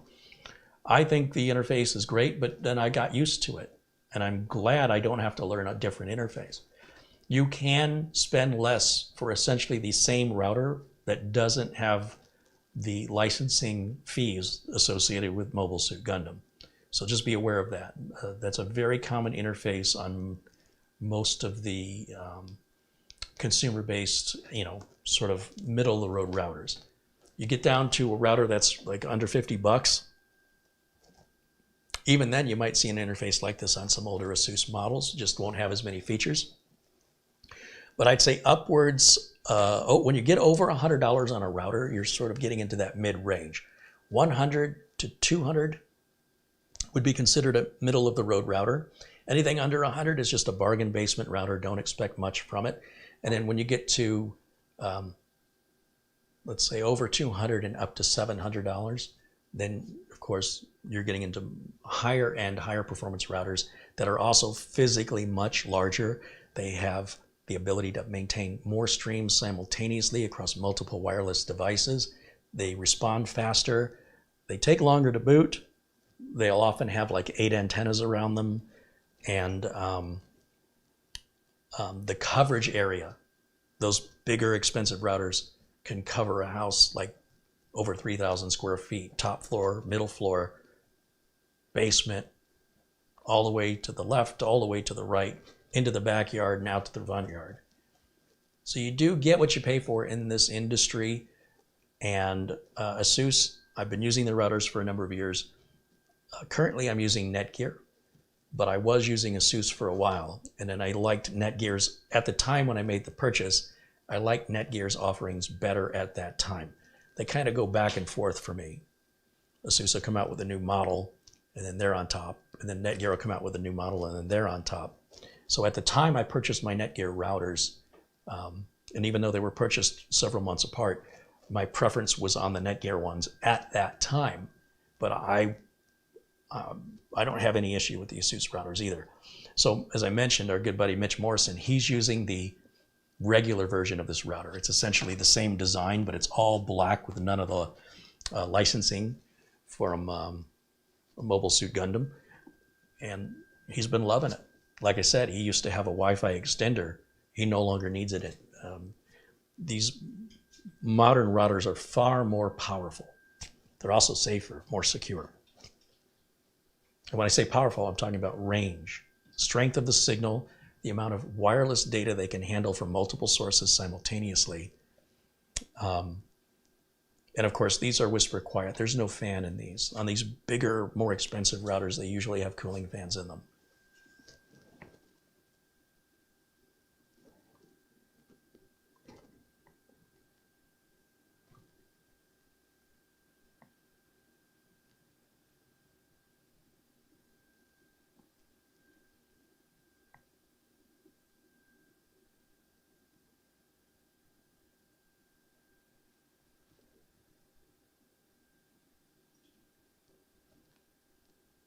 How good is Asus in regards to updates? I mean, that's ultimately for you to decide. I think they come out with an update when they need to, not just because. I would be very concerned if a company came out with updates regularly to give you the impression that they were making improvements when all they were doing was making small changes that don't matter. When Asus comes out with an update, it comes out for a reason. So there'll be instances where you might get an update and then another update a few weeks later. And then you might go 6 or 8 months without an update because Asus has determined one is not needed. So at the end of the day, that'll be for you to determine. One of the things you should worry about is if you're getting a non-name brand router, where you think you're going to get updates from or what kind of support you think that's going to come with. So at the very least, I'd recommend you stick with a name brand. So name brands include Belkin, D-Link, Netgear, Asus, TP-Link, TrendNet. And I don't like all these routers, but at least they're name brand routers where if there's a problem, you have support. TP-Link makes the Archer series. Those are good budget routers. If you're looking for the kind of performance and range you'll get out of a $200 router for about $125, you definitely want to consider the Archer series of routers. But again, sort of the leaders in this space, companies like Ubiquiti, I think Ubiquiti's a bit much for most home users, maybe more for small office or even a regular office. And I think Asus and Netgear are my go-tos. And then of course they have a full range from budget, mid-level, and enthusiast. And of course, for me personally, I always get the enthusiast routers. I spend about, on an average, of $499 for the routers I purchase. And I usually replace them about every 4 years. Having a router like this laying around is good to have as a backup. You know, even if you see during Black Friday, there'll be refurbished routers for 20 bucks. Those are great for me to have in the trunk of my car when I go to a customer's location to diagnose a networking problem, where I can just take this cheap router, plug it in, see if it's fixing the issue, and it helps me to diagnose things faster, and I'm not gonna bring a $200 router with me and leave it in the trunk. Also, I could use it in a pinch if my router were to go out. Maybe there's a power surge or something and I want to get back online. So what do I do in the meantime? Just pull out a cheap router that I've got laying around, plug it in. So if I see refurbished routers for 20 bucks, I usually pick up a couple of them and stick them on a shelf. Because no matter how old they get, they'll still get me back online. I may not be able to broadcast with it. Maybe I will, maybe I won't. But at least I can get back online until I can get the router, my main router, replaced under warranty or just buy another one, you know, depending on the scenario.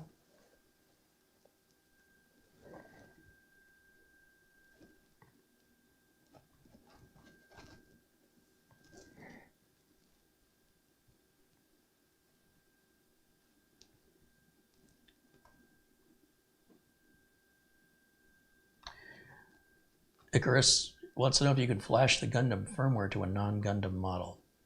Well, that's only going to benefit you when you're into the login of the router. Who's going to ever see that? The whole point is having the router painted and designed in such a way to represent Mobile Suit Gundam. And it wouldn't be complete without the firmware, you know, also acknowledging that. But the firmware is sort of the secondary part of it.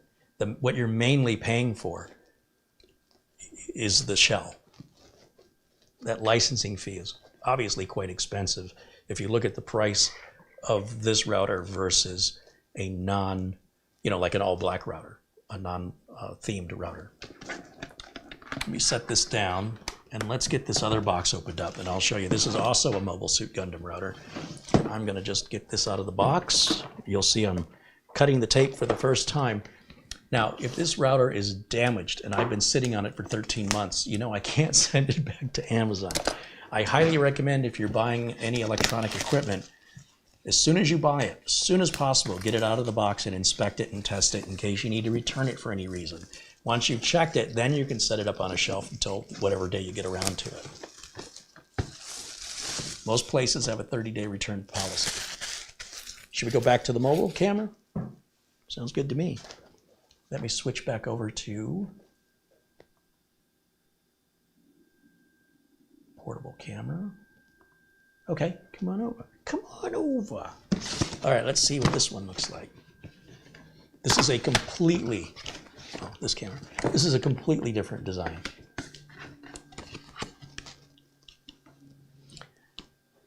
Hillard Bishop wants to know what my opinion is on TP-Link 802.11ax routers.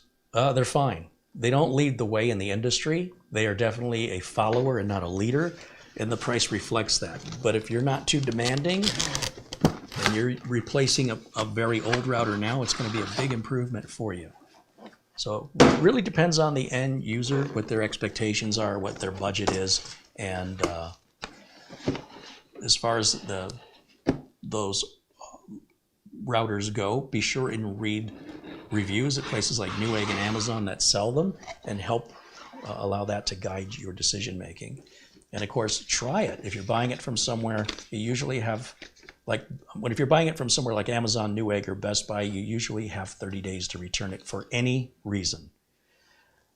Okay, so this router, well, initially, it looks identical. It sits in a completely different way.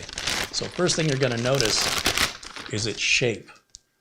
Notice this big back area here. Where's our network ports? That's because this router is designed to sit this way. Here's our connectors where we'll put our antennas, and here's our plugs for our LAN, our WAN, and what's that green one? What does that say? Can you read it? 2.5G. Oh, it's got a 2.5 gig network port. Okay, and then we've got 2 USB ports instead of just 1, along with the reset button, the power button, and the power barrel connector. So that would sit on a desk like that. And back here in the bag, we've got a funky power cable. That's a really weird looking power cable. And that's going to go into this adapter. Yeah, that's, oh, never mind. That's just a plastic cover over a standard American plug. And that's a Mickey Mouse connector on the other side. These are our antennas. 1, 2, and 3.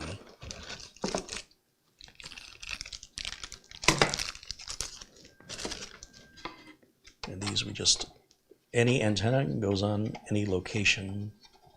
They're not numbered or sequenced in any way. Usually they don't seal these bags. You can usually just slide the antennas out. Slide that one on there.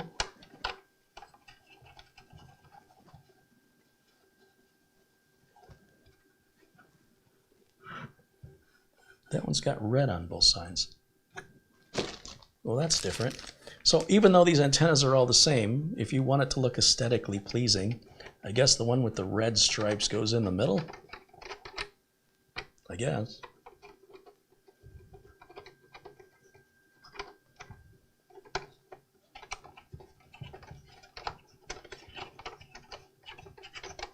How's that for ambidextrous? Next, I'll pat my head and rub my stomach at the same time. Yeah, that's weird that they that they did that.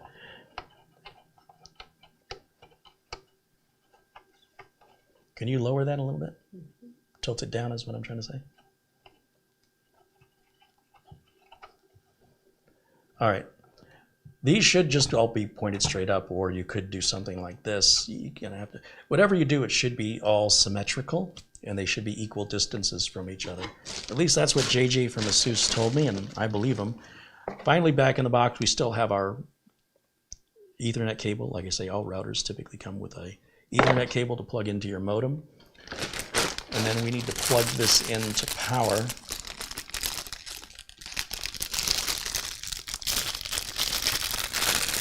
Does it come with stickers? No, it does not. Well, you know what? Let me check. I don't think it does. Like I said, you can just get a Post-it note or a business card, anything. There is something in here, though. Let's see. Let's see what's in this little bag of documentation. Looks like we have a quick start guide Yep, we do. And in another language, we have the documentation here. Although most people are probably going to opt to just read the documentation online, I would imagine. I don't need to put that back in a bag. We'll just leave that out. And then I need the little wall adapter here. Now this is a bit more convenient in that it's not that big adapter that plugs onto the surge protector that could potentially block other plugs. And so you're paying a little extra and you get these little kind of touches that come along with paying a little bit more. So what that means is we're now just going to have a regular power cable, so it won't take up any more room on our surge protector. It's just a standard plug. And I like that the Velcro tie on that is wrapped around the cable, so you don't have to worry about losing it. And then they've also got some tape around it for some reason, which always drives me crazy because I can never find where the little end is. And when I cut it, I don't want to cut through the cable because that would be bad. Okay. There we go. And I'll just take what we call the Mickey Mouse. See, it kind of looks like an outline of, there's his ears and his head. Plug that in. Take this twist tie off.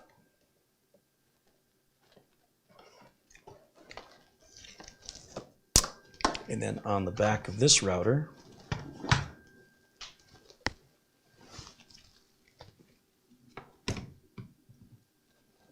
just plug that in right here. Now, whatever you do, if you're putting away equipment that has these barrel connectors, these are not all compatible.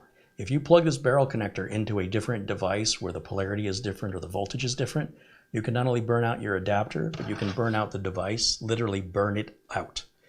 Always make sure you keep your adapters with what they plug into, even if it means getting a label maker out or getting a marker and writing on it, like a silver Sharpie, to say this goes to this. If you just think, well, it fits, so it works, you could probably kiss a lot of your electronics goodbye. Just so you know, it's not how you tell. It's not just a matter of knowing if the connector fits. That doesn't mean it's the right connector. It's frustrating when manufacturers don't put their name on the power adapters, because then you're like, what did this power adapter go to? It sure would be nice if they were required by law to do that. But I've had quite a few customers have to replace equipment because that's exactly what they did. They plugged the wrong power connector into an electronic device and smoked them both. Literally, smoke came out. This one, does it say Asus anywhere on it? I would get a label maker and I would write Asus and then the model of the router. Or like I say, get a silver Sharpie and write on it. So let me get this plugged in. We'll just let that hang off the desk for now.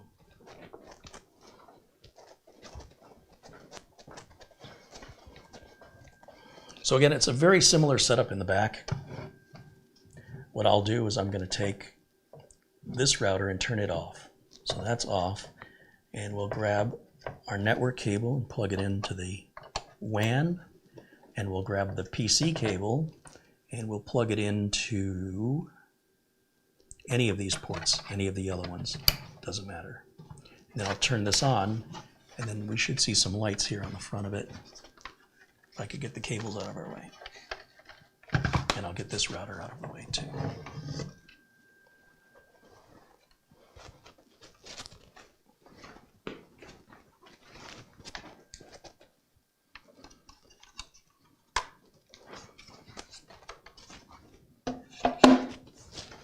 Oops.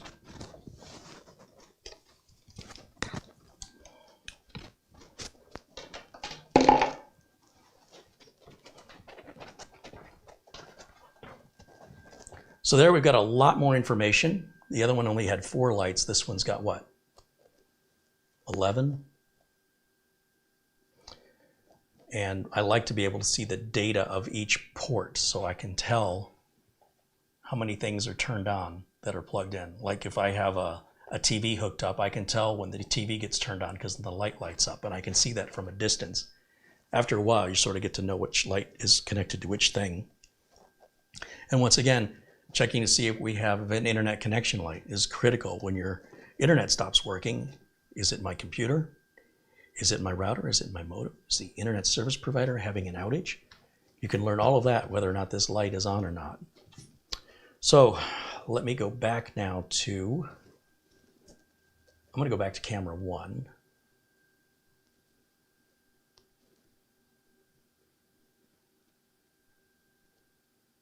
Okay, back on camera 1. And then, yeah, you're good. I'm going to turn on the HDMI input, so we go back to that little computer, which has gone to sleep on me.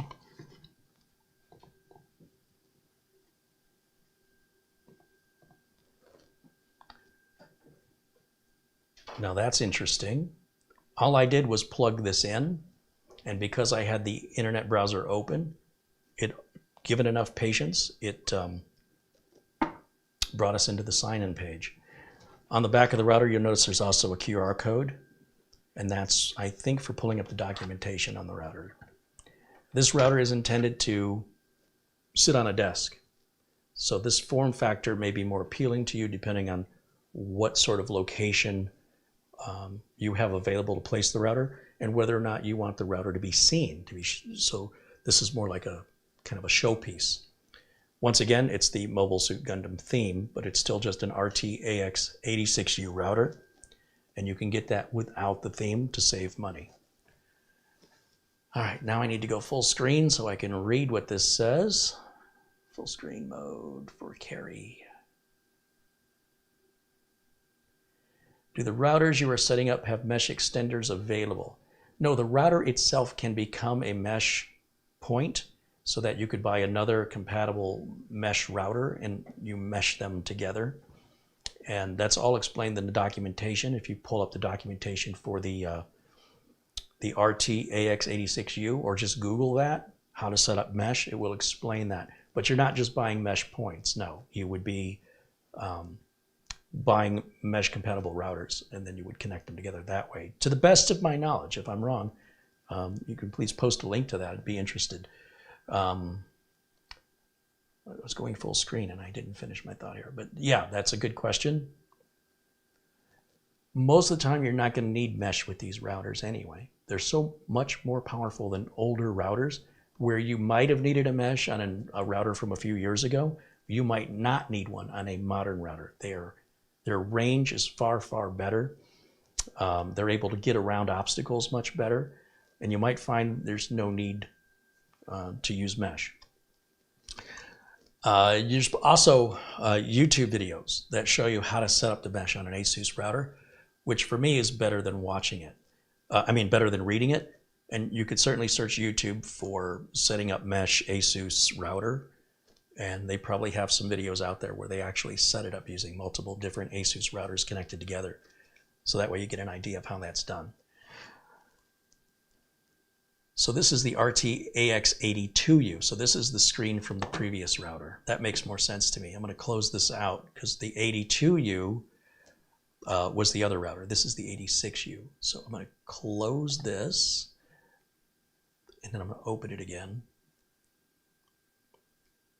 Let's see if it times out and takes us to the router setup, which is what I'm expecting it to do, but I've been surprised before. We'll give that a minute. You'll see the little circle at the top left is spinning around. It's trying to establish a connection, and I'm hoping it times out and takes us to the router login. And it didn't. Wonderful. Okay. There's ways we can force that. Again, we can look at the quick start guide. What I want to do, again, I like to just, especially when I'm a field service technician, I'm on site with a customer. I don't want the customer seeing me reading directions. I just get in there and do it. So let me think. If I just try to go to a website I've never been to, let's try and go to Twitter.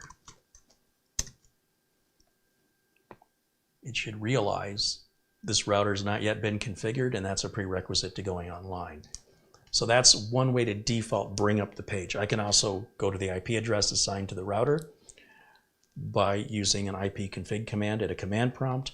And they may even have another way for us to do this, but patience is the key. As you see that the configuration pages come up, and boy, doesn't that look familiar. If you stick with a particular manufacturer of routers, you get used to their interface and you can fly through stuff a lot faster. If you keep changing manufacturers, or you wait 10 years before you replace a router, you're going to be a while, because you're going to have to reorient yourself and learn how that manufacturer now does things differently. Because that's progress and evolution, baby. Things just keep changing, and ideally it's for the better. Let me turn off camera 1 so we can get full screen here. And we're going to create a new network. So pretty much the same interface as before. Network name. I'm going to do the same thing.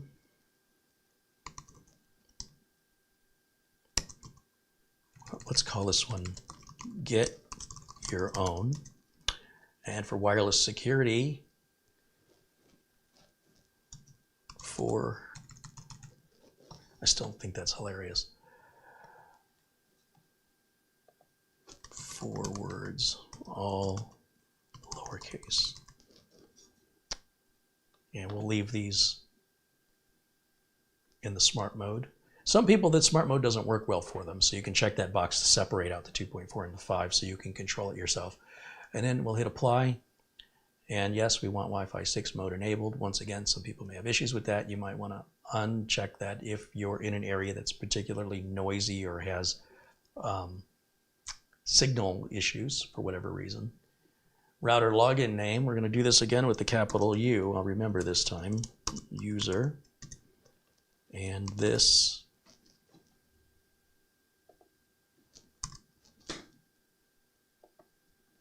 is my password. This is my password.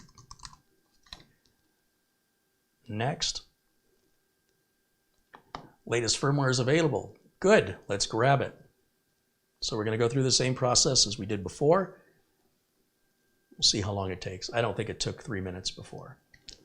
I like that it does tell us when it's downloading.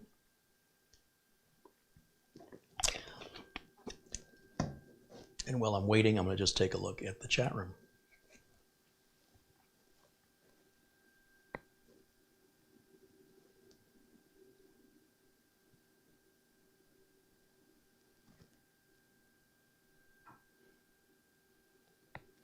Callard in Bowser says, I suggest the Asus Zen Wi-Fi Pro XT12 for $750. Woo! Yeah, well, you'd have to be a pretty demanding user to justify that. But again, you do get what you pay for. Whether or not you use it, you know, you could buy a 800 horsepower Dodge Hellcat, but that doesn't mean you're ever going to really use it. But if you're somebody who would use it and you've got the money to afford it, it's a pretty nice car. So I've never seen this Asus Zen Wi-Fi Pro XT12. Let me see if I can take a look at that. I'll jump over to Amazon real quick. Asus Zen Wi-Fi.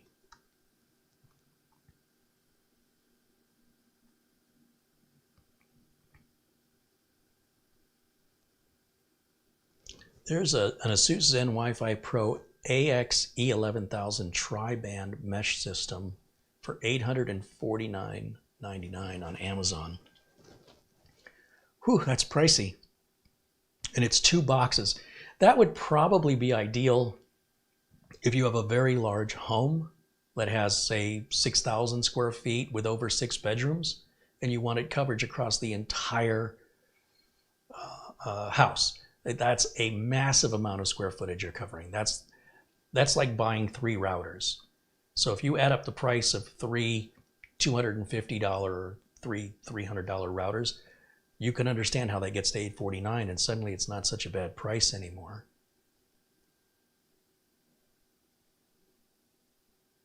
So this is the ET12. I don't know how it's different from the XT12.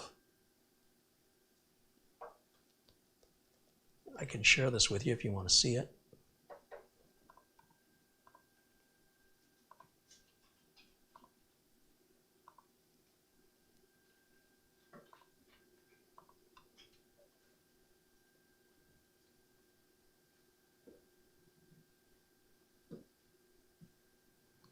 It's got 139 reviews here on Amazon with a 4.5 star. Oh, and the 849 is with 6% off. That's a bit pricey. And you can see they have some other models here. Like this one just has one pack versus the other having two. That is, what's the difference on this one? No, they're both mesh. This will be AX 11,000 versus, no, they're both AX 11,000. Oh, dual 2.5 gig ports. This one maybe only, no, that has dual.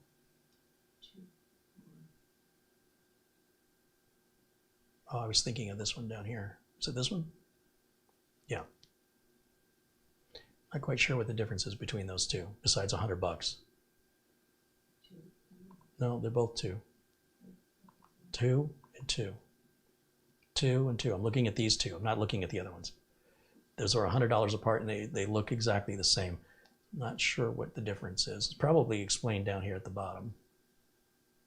Here we go. Wow, that one they're including that router to mesh with these two mesh points. That's if you're covering like 10,000 feet. That's crazy. So I don't see them comparing these two. There's the 849 one, but where's this? What a bizarre, it looks like a little speaker, doesn't it? That's the ET12. And this is,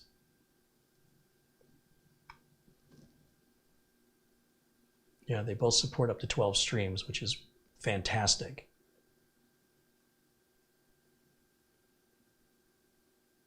I'd have to look closer at it. Interesting. It's nice it has that tri-band because they need to communicate with each other, and they usually need to communicate either on 2.4 or on 5. So you lose half of your network for computers to connect to. So in this case, they add a third band just for the mesh network to talk to itself, so it does not interfere with your 2.4 or 5. So keep that in mind. They need a channel to talk to each other, dedicated for them talking to each other. You lose a channel if it's just dual band. You're going to be left with one if you're in mesh mode. So you definitely, if you're going to get a mesh router, I highly suggest a tri-band, so that that extra band is for the mesh system to talk. Ooh, look at this one. This is even more money.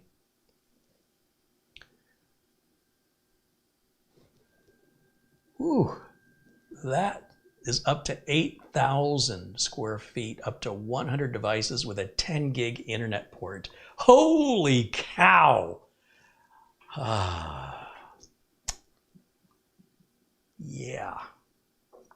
Kids didn't want to go to college anyway, did they? That's crazy. And look how small it is. But you got 3 of them and you want to space them equally apart. You know, put one in the middle of the first floor, the middle of the second floor, the middle of the basement. And you're probably covered walking all the way to the end of the block to get your mail. You probably still have a Wi-Fi connection. That's crazy. All right, let's get back to reality.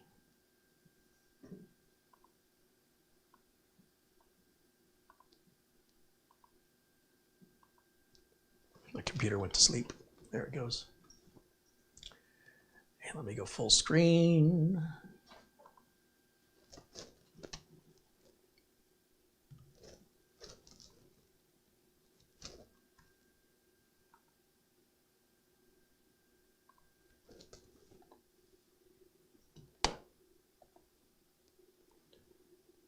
That looks good. It says installing right here. So we just wait. Don't click on anything. Just wait. And then there's the initialization page as it's restarting. And then let's do it the right way. Capital U-S-E-R. This is my password. Still, this is my password. There we go. And of course the interface looks, it's more or less the same interface. All the same options for the most part. I think it is all the same.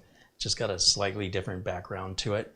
But again, the benefit of that is once you know this interface, You don't have to sit down and relearn a bunch of stuff. You can just get right to configuration. So these interface changes don't happen that often. Companies like Netgear, Asus, they'll use the same basic software in their current model of routers, and it might be in the next few years of routers. And then when it changes, it'll change again for a bunch of routers at the same time. And again, at that point, you'll have to learn it if you get one of those. And then once you know it, it makes you very expedient and proficient in getting them set up for things like customers, or even that yourself don't want to sit there and mess around with it all day. So now that we've done all that, does anybody have any network or router related questions that I can address? I want to make sure that we give everybody an opportunity to ask any questions they might have before we call it a day. A couple of contributions that come in. Chris Dune with $4.99 says, I'm at home with COVID. Love your content. Glad I found something worth watching. Well, thank you. And I'm sorry you're sick, but hopefully you'll get better soon. XRod666 with a $10 contribution says, Kerry, hope things are going good. When you get an aftermarket router, can it replace your ISP router, or can you just get rid of it? Sorry if that's a stupid question. Thank you for the contribution. Thank you for the question. ISPs sometimes provide modem and router combos. They're in one box. And if you have a modem router combo, all you have to do is connect. I would log into that router and I would disable its Wi-Fi. And then I would save those settings, take one Ethernet cable, plug it into the WAN port of your new router, and use that as your sole Wi-Fi point and connect everything up to that. If you have a separate cable modem and a separate router from the cable company, yes, you can shut the cable company's router off and use your own router. There's nothing regarding compatibility because it's just at that point standard TCP/IP, regardless of manufacturer. There's no compatibility. Where compatibility comes into concern is modems. Your ISP typically provides the modem to you, whether that's DSL or cable, and then you would contact your ISP to find out. I'll give you an example. Customers was paying like $15 a month for their modem rental. And I called up Cox Communications and I said, I'm looking to replace my modem. I don't want to rent yours anymore. And I want to buy either an ARRIS, A-R-R-I-S, or a Motorola modem.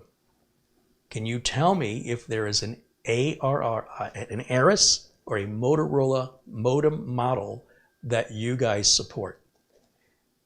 And the customer service person or tech support person said, yes, we support this model of ARRIS and this model of Motorola. They had one of each. And I wrote them both down. I read them back. I said, let me get these, because the model numbers are bizarre. I said, is that right? And they said, yes. And I said, so if I buy these, then I don't have to use your modem anymore. They said, that's correct. I said, okay. I go on Amazon and I said, okay, let's see what this one looks like and how much it is and compare them. Let's see what the reviews are. And I think I ended up with the ARRIS, if I'm not mistaken. And what you do is when you get the modem in the mail, is you call the technical support and you say, I just bought a new modem, and so I need you to disable my modem, take it off your, remove, I think it's called provisioning. I want you to unassign it. And as soon as they unassign it, your internet's gone. And then they say, okay, read us the serial number on the back of your new modem. And you read that back to them, and they punch that in on their end, giving it authorization on their network, because you can only have one modem connected to their network unless you're paying extra. And they say, okay, give it a minute, and you should see all the lights come on, and you're good to go. And you're done. That's all you have to do. You say, thank you, goodbye. Make sure it works before you hang up with them. Otherwise, you'll be sitting on hold again, going through the whole story. So do keep them on hold to verify your internet's working. Be sure you're not bringing up a cached page. The best way to do that would be to bring up a YouTube video you haven't seen before and see if it plays. Just because a site comes up doesn't mean it's loading the site. It could be bringing it from local cache. So either go to a site you've never been before, and in a moment's notice, if you can't think of anything, Go to a news site like CNN because the content's always changing. And so it won't, just like the Google homepage very rarely changes. It doesn't change as often. So you could be just loading a cached version of that and not realize it. Or like I say, play a video. Go to YouTube, load up a video you haven't played before. Actually, it shouldn't matter if you've played it before, but definitely no concern if you've never played it before, and see if it plays. If so, your connection's good to go. Then you can take your old modem and return it back to the cable company. They usually have retail stores with operational hours that you can take that back, get a receipt so that you're not charged for it. And then they can stop billing you that rental fee for it. But not all modems are compatible with all ISPs, and that's why I would definitely check with them first. Almost universally, DSL modems are routers. I've never seen just a DSL modem. So whether or not that can be replaced, it would be the same process. And then what I did is I went on Amazon and I just looked at the reviews, the price, the color. Sometimes they're white, sometimes they're black. I like all of my equipment's black, so I don't want to have one white device amongst everything else that's black. And that may be the sole reason I pick Motorola over Asus in this example. I can't remember what the reasoning was. It likely wasn't a big price difference.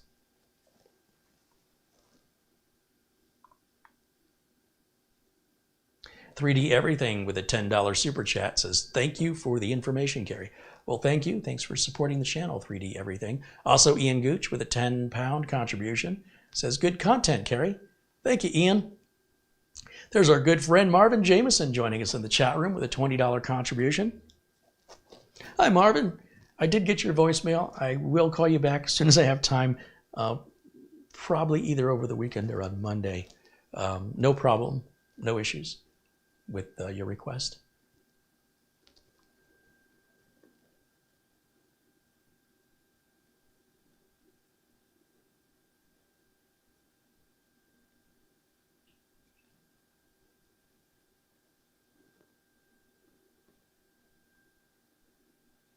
XRod666 with a $2 super chat says, "Thank you for the answer." Well, thank you for the contributions and the questions.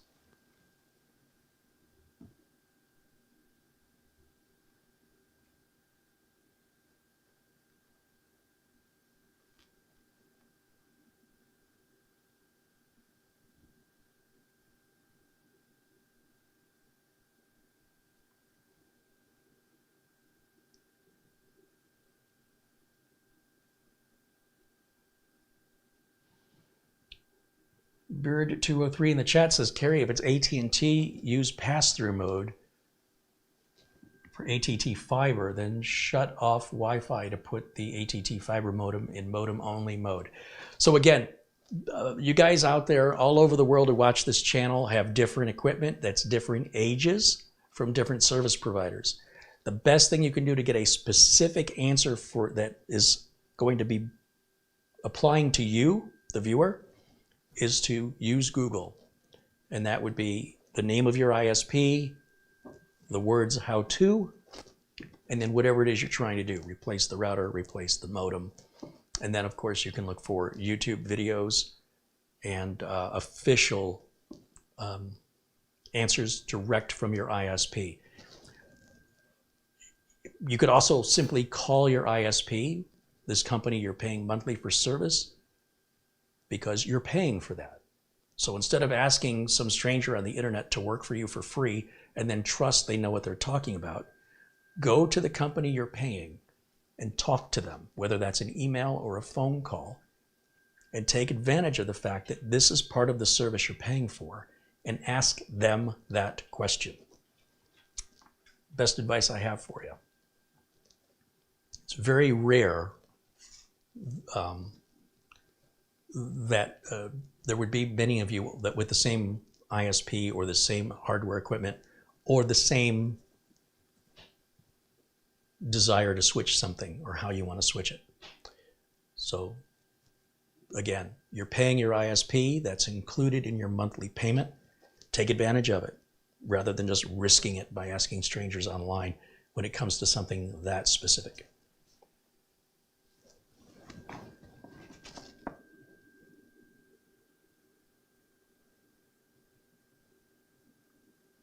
James Prazy says, "Why does Cox Communications sometimes have internet loss in the night times? Maintenance." Yeah, it's sometimes maintenance, sometimes. How often have you seen a car crash into a utility box?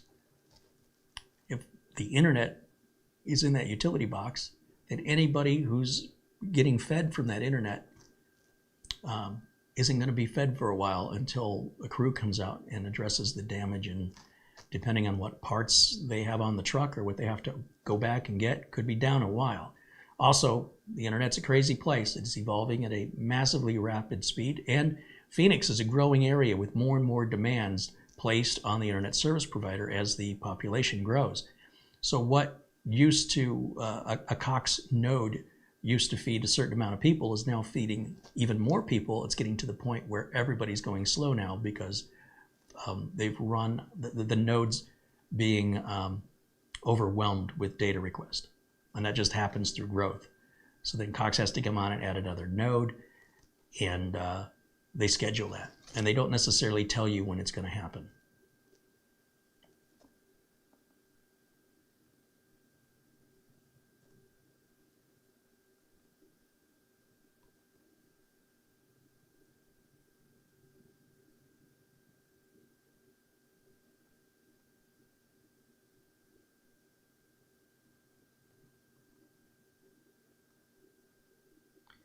Scott Hallinan asks in the chat room, would the router in front of you be powerful enough to run your streaming content live? Yes. Yeah, absolutely. My problem is my internet connection. So because the internet connection I'm using, I'm only getting about 8 megabits up. Any router that can do 8 megabits is going to be just fine for my HD streaming. So if I had a router from, I don't know, 802.11g, that would be fine. And we're talking, how old is that? 15, 20 years ago? So yeah, streaming's not very dependent. It's not very resource intensive on the router. It needs a lot of upload bandwidth, especially if you're doing 4K or you're doing 60 frames a second.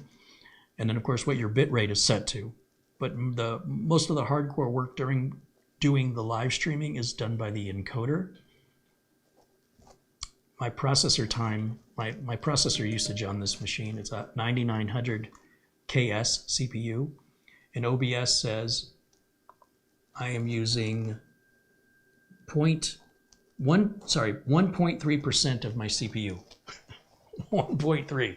So I could run 80 more streams if my router could handle the bandwidth, or my internet service provider could handle the bandwidth.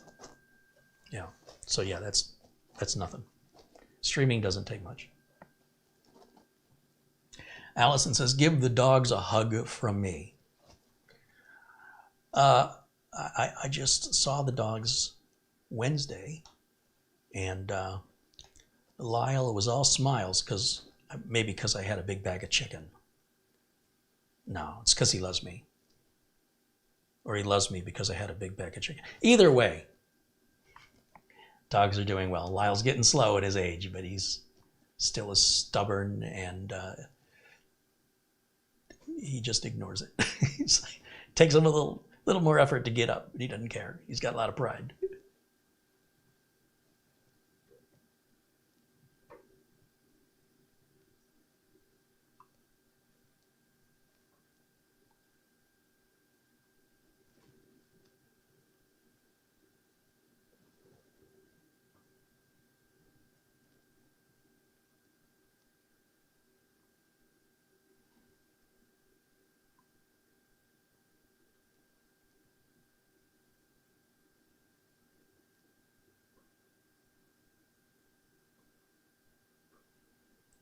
Okay, I think I'm caught up in the chat. So unless there's any other questions, we'll wrap it up for today's show. So I'll give you guys any opportunity now to keep me around, or I will wrap it up. It's about 20 after 3 in the afternoon here in Phoenix. We've got, I don't know, let's say 10 more minutes, unless, like I say, we get involved in a discussion. I'm waiting for you guys to interact if you have technical questions.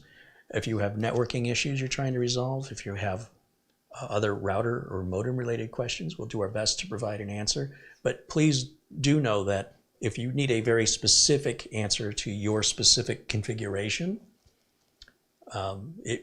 my answer may be to contact the ISP. And I do that because I don't want you to get misled, and I don't want you to have to untangle a misunderstanding, whether that's from you or the person you're asking online. So it really depends on how specific you want your answer, but I'll do my best to provide an answer. And of course, I encourage everybody in the chat, if you have a solution to offer, please don't hesitate to do so. So the person asking has a choice of different answers that they can choose from.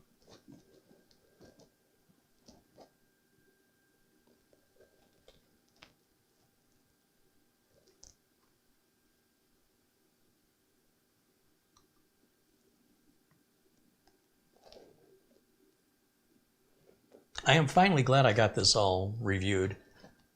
Next time we have Mitch, I'll have to remember to ask him for a follow-up review on the router. I'm assuming no news is good news. I think once it was set up, you just kind of forget it's there. You get a little spoiled. When Mitch was on his vacation, he was able to remote in.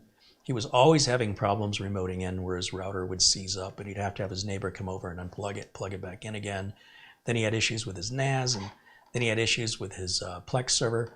And so we finally got all of it ironed away, and it's like been trouble-free. I think it's been about a year now. So I don't even think he thinks about it anymore. But maybe he does. I just haven't asked. So you'll have to remind me to ask him.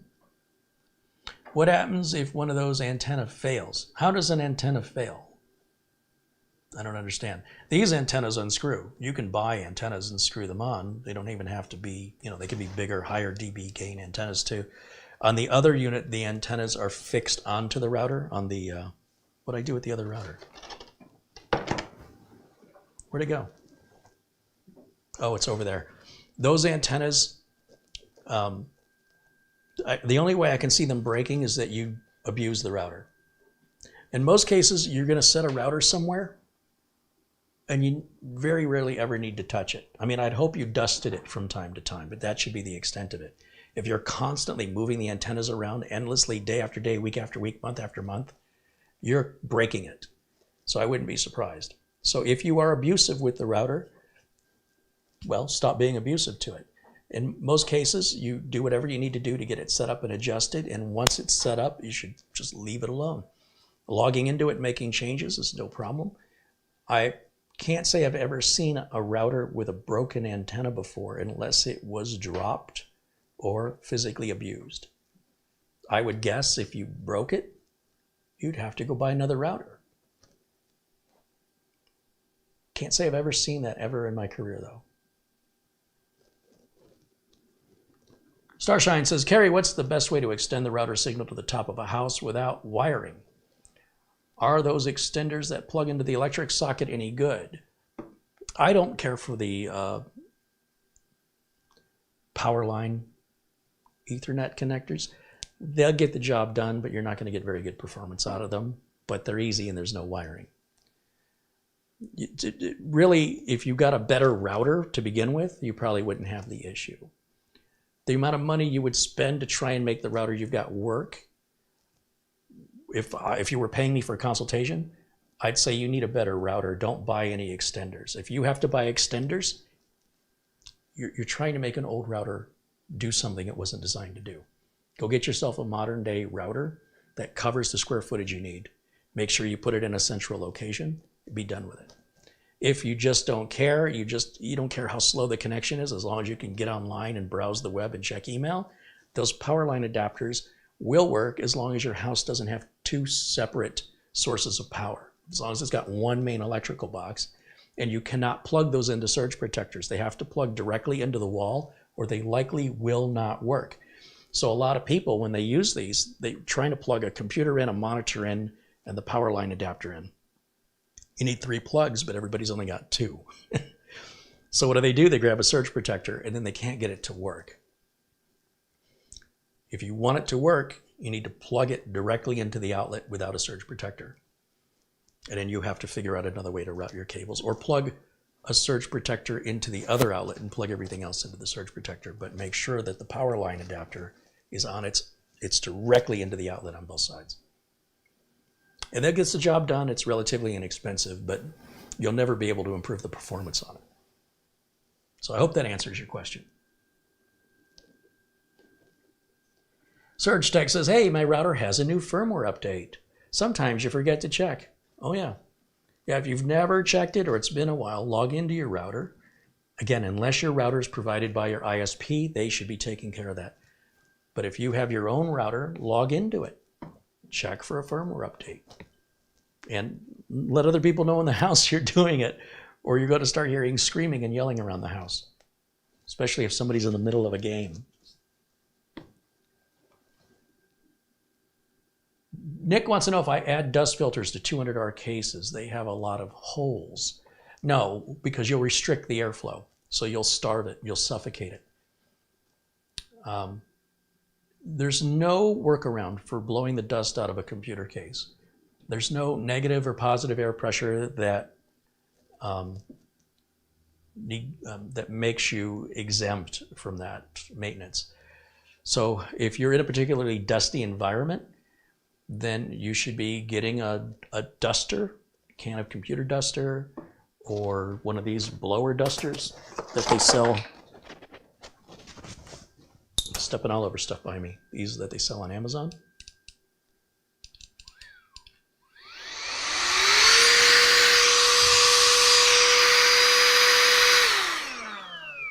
And then, of course, depending on your environment, you will have to determine how often you need to do that. Could be once every 3 months, every 6 months, or at least once a year at the very minimum for everybody. People who use filters often don't clean those filters. So they end up suffocating the computer and they're completely oblivious to it because you can't see it a lot of times. They're out of the line of sight. And I think those dust filters create a lot of heat-related problems.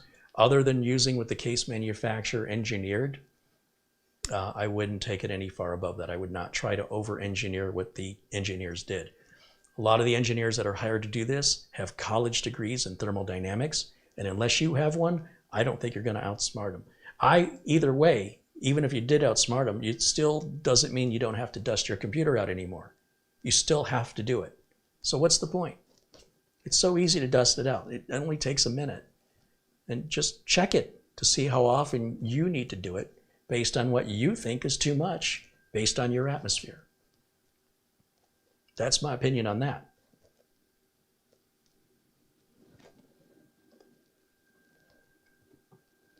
Ian McLeod said his data vac has paid for itself 100 times over.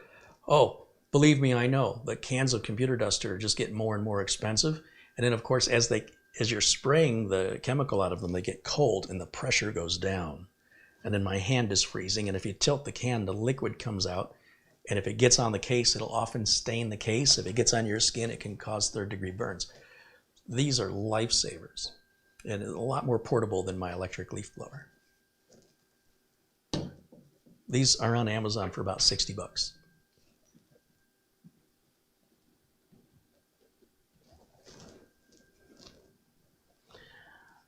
And Lance says those cans of computer duster are not environmentally sound.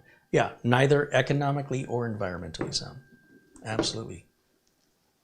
And if you're working in the industry like I am, you can just imagine how often I would go through cans and cans and cans of that in my line of work.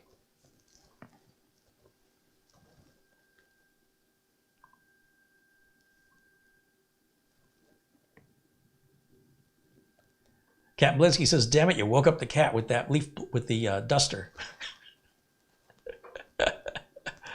That's funny.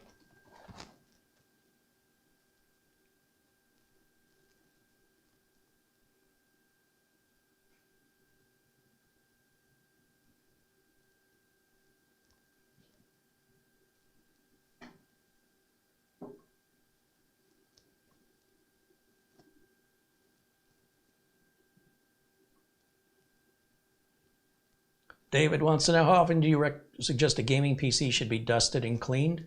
It just depends on your environment. A minimum of once a year. You can't do it too often. Every 6 months is fine. Every 3 months. I wouldn't do it every day, but again, you're not going to hurt it.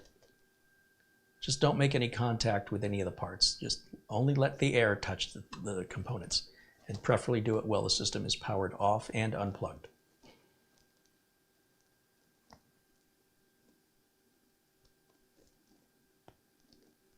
So again, thank you for the question. And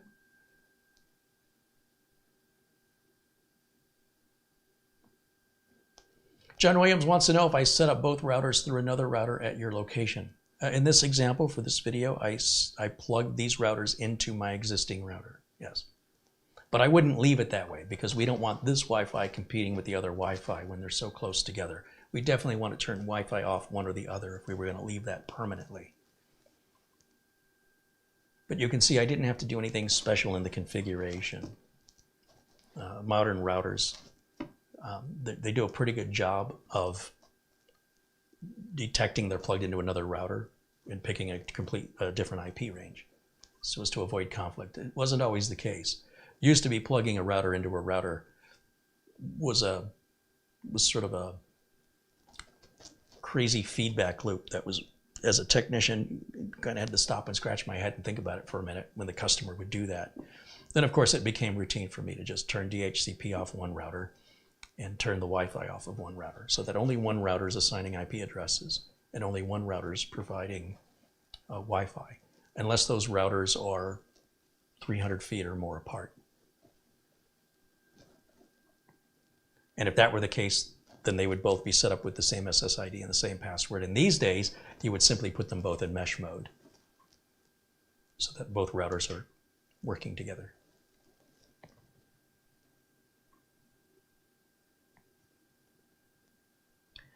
Douglas wants to know if it's okay to mix Cat5 with other Cat. Yes. Paul Garrett says, great stream, Carrie, good info. Thank you, Paul.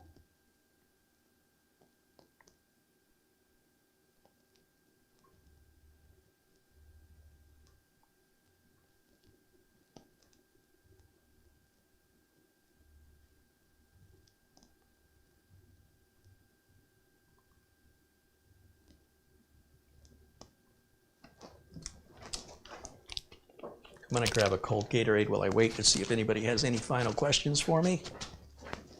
I think I only took like 3 sips out of that one this whole time. Nick says, Carrie, thank you from Somerset in the UK. Well, thanks, Nick. Thanks for joining us today.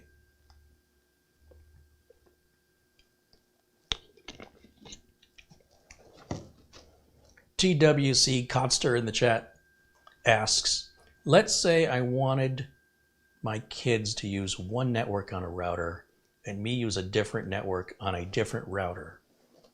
Is it okay for me to plug their router into the other one? Will it run at the same speed? It won't make any difference at all. Whatever reason you have behind doing that isn't giving them any more security. It isn't giving them any more speed.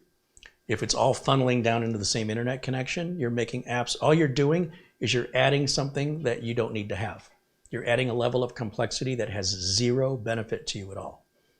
Unfortunately, I don't know that's what you wanted to hear, but you're not saving anything.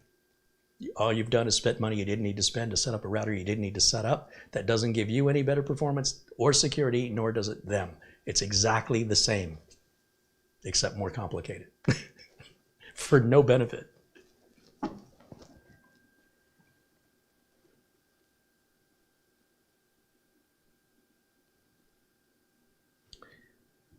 PC Fishing says, Carrie, I purchased 2 copies of Office 2016 Pro from CDK Deals using your code. I needed them for our 2 laptops. I want to mention Microsoft is requiring a Microsoft account. That's interesting because I literally just did that very same thing. When was that? Tuesday night. And 2016 did not require a Microsoft account. 2019 and 2021 do. So if you had signed into a Microsoft account, or were signed into a Microsoft account when you install the product, then it will automatically associate that to your account. But if you make sure you're signed out, then you can still activate it with just the code and no account. So just so you know, you missed a step or you did something differently as a result of your configuration, so your experience was different. I mean, unless it changed on Wednesday or Thursday. which I'm pretty sure it wouldn't have. I just did it. David Rivera wants to know if it's normal for PC fans to leak a little oil. No, absolutely not. I would suggest replacing any fan that has liquid coming out of it, oil, grease, whatever it is. That fan is failing. The seal is no longer good.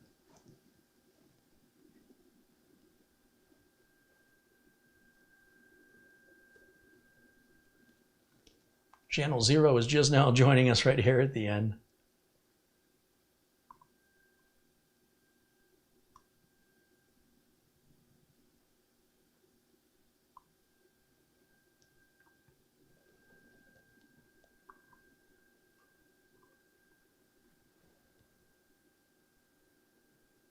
Badgerland dances. Thanks for all you do, Carrie. You're the best. I learn a lot from you. Right on. Well, thanks for hanging out with me. I'm glad that I'm glad you get it. I'm glad you get what I'm trying to do here, and I'm glad you're a part of it.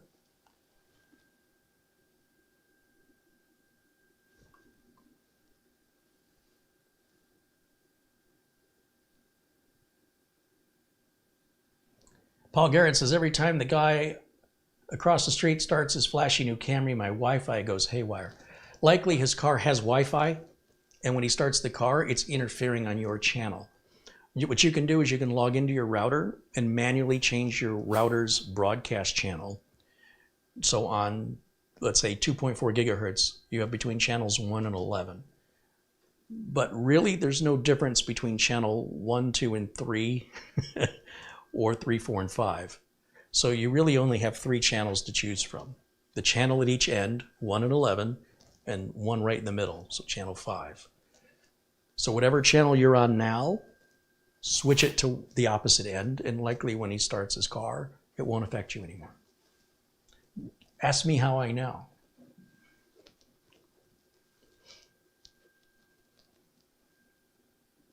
A lot of people take their routers out of the box, they turn them on, they answer the questions. You didn't see us change any channels on these. So imagine if everybody in your neighborhood's all doing that, you're all on the same default channel. Same is true with modern day cars that have built-in hotspots. Everybody's going to the same defaults. If you're not in a neighborhood that is got that much wireless transmission happening, and it's less likely going to happen to you. But for most of us, it's starting to happen. More and more people are getting more and more Wi-Fi enabled devices, and so everybody's just by default, leaving the channels alone. It's amazing if you see how many people in your neighborhood are all using the same channels. So just switch your channel to one end or the other, and that'll probably fix it. All right, well, everything seems to be pretty slow here in the chat room. I think I'm caught up. Or am I? Wait a minute. Why is my chat room not moving?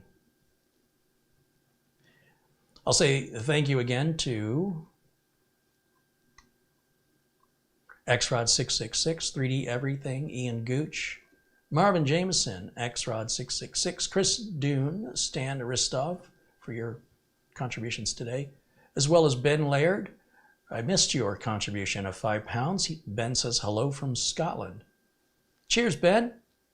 The Ace B52, thank you for your contribution, along with Jared Blackmore, Jeremy Perry, Mark Gaines, and of course our good friend Buster, also in Scotland, Peter Laycock. And for PayPal contributions, Amazon gift cards if they're sent. Thank you guys again for helping me remain independent and not having to rely on sponsors to pay me and tell me what to say.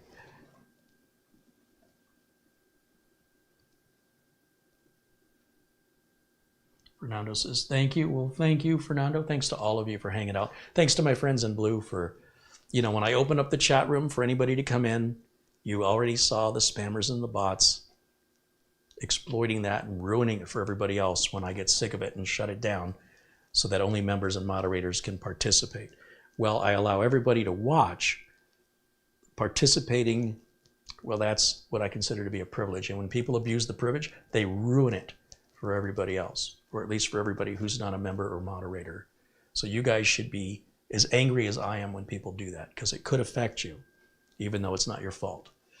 Ryan, one full, joins us and contributes $1 Canadian. Thank you, Ryan. TWC Kotster says, I will become a member this Christmas. Well, right on. We'll be here. I hope. He laughs nervously. Stan says, thank you. Thank you, Stan.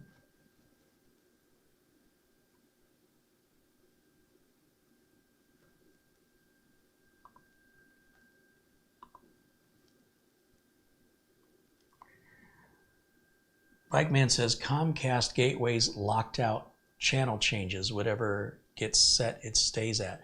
Well, again, you could buy your own router and then just plug it into your Comcast router and disable the onboard Wi-Fi on the Comcast router, if it's that important to you. The other thing you can do is keep calling Comcast support every time you have a problem and have them do the work for you. Scott Adams says, I'm checking in late, Carrie. Well, good to see you. Better late than never. Captain Blinsky says, great show. Thanks, and everybody take care. Right on, thank you. Thanks again to our good friend John Jack Wilson. I almost forgot to give you that other shout out. Where would we be without him? I don't want to know. And Samuel Kowalski says, thanks for the fantastic live stream today. Yeah, I had no idea what this live stream was going to be about right up until about an hour before we went live. I was racking my brains all day yesterday trying to figure out what I was going to do today, and got lucky. I mean, I have a lot of content to cover, but so much of it's repetitive. I wanted to do something different. So I'm glad it went well, and I'm glad you guys enjoyed it. Thank you for letting me know. If you enjoy the content, of course, for any content creator, or if you just feel like you want to be nice to somebody because even if their content wasn't good, at least they tried, you can encourage them by leaving them a thumbs up. And that's just located under the video. It costs you nothing. It's a single click that sends a signal to the content creator, oh, right on my chest, that you enjoyed the content. Good job. It's a pat on the back. If you want to give somebody a pat on the back, it costs you nothing. And they certainly, all content creators, appreciate that. And if you haven't, be sure to subscribe. Subscribing is different from becoming a member. So to become a subscriber is completely free. Just hit that red subscribe button, click the bell icon, which you can barely see there, to turn on notifications so you're alerted anytime I go live. If you're having trouble receiving the notifications, do a YouTube search on how to receive notifications and look at the dates the videos are made. Find a video made in 2022. Don't watch videos on how to do it from anything older than 2022 because YouTube keeps changing it. So pay attention to the date of the videos you're watching. And don't be afraid to use Google. Don't be afraid to try different things. Don't be afraid.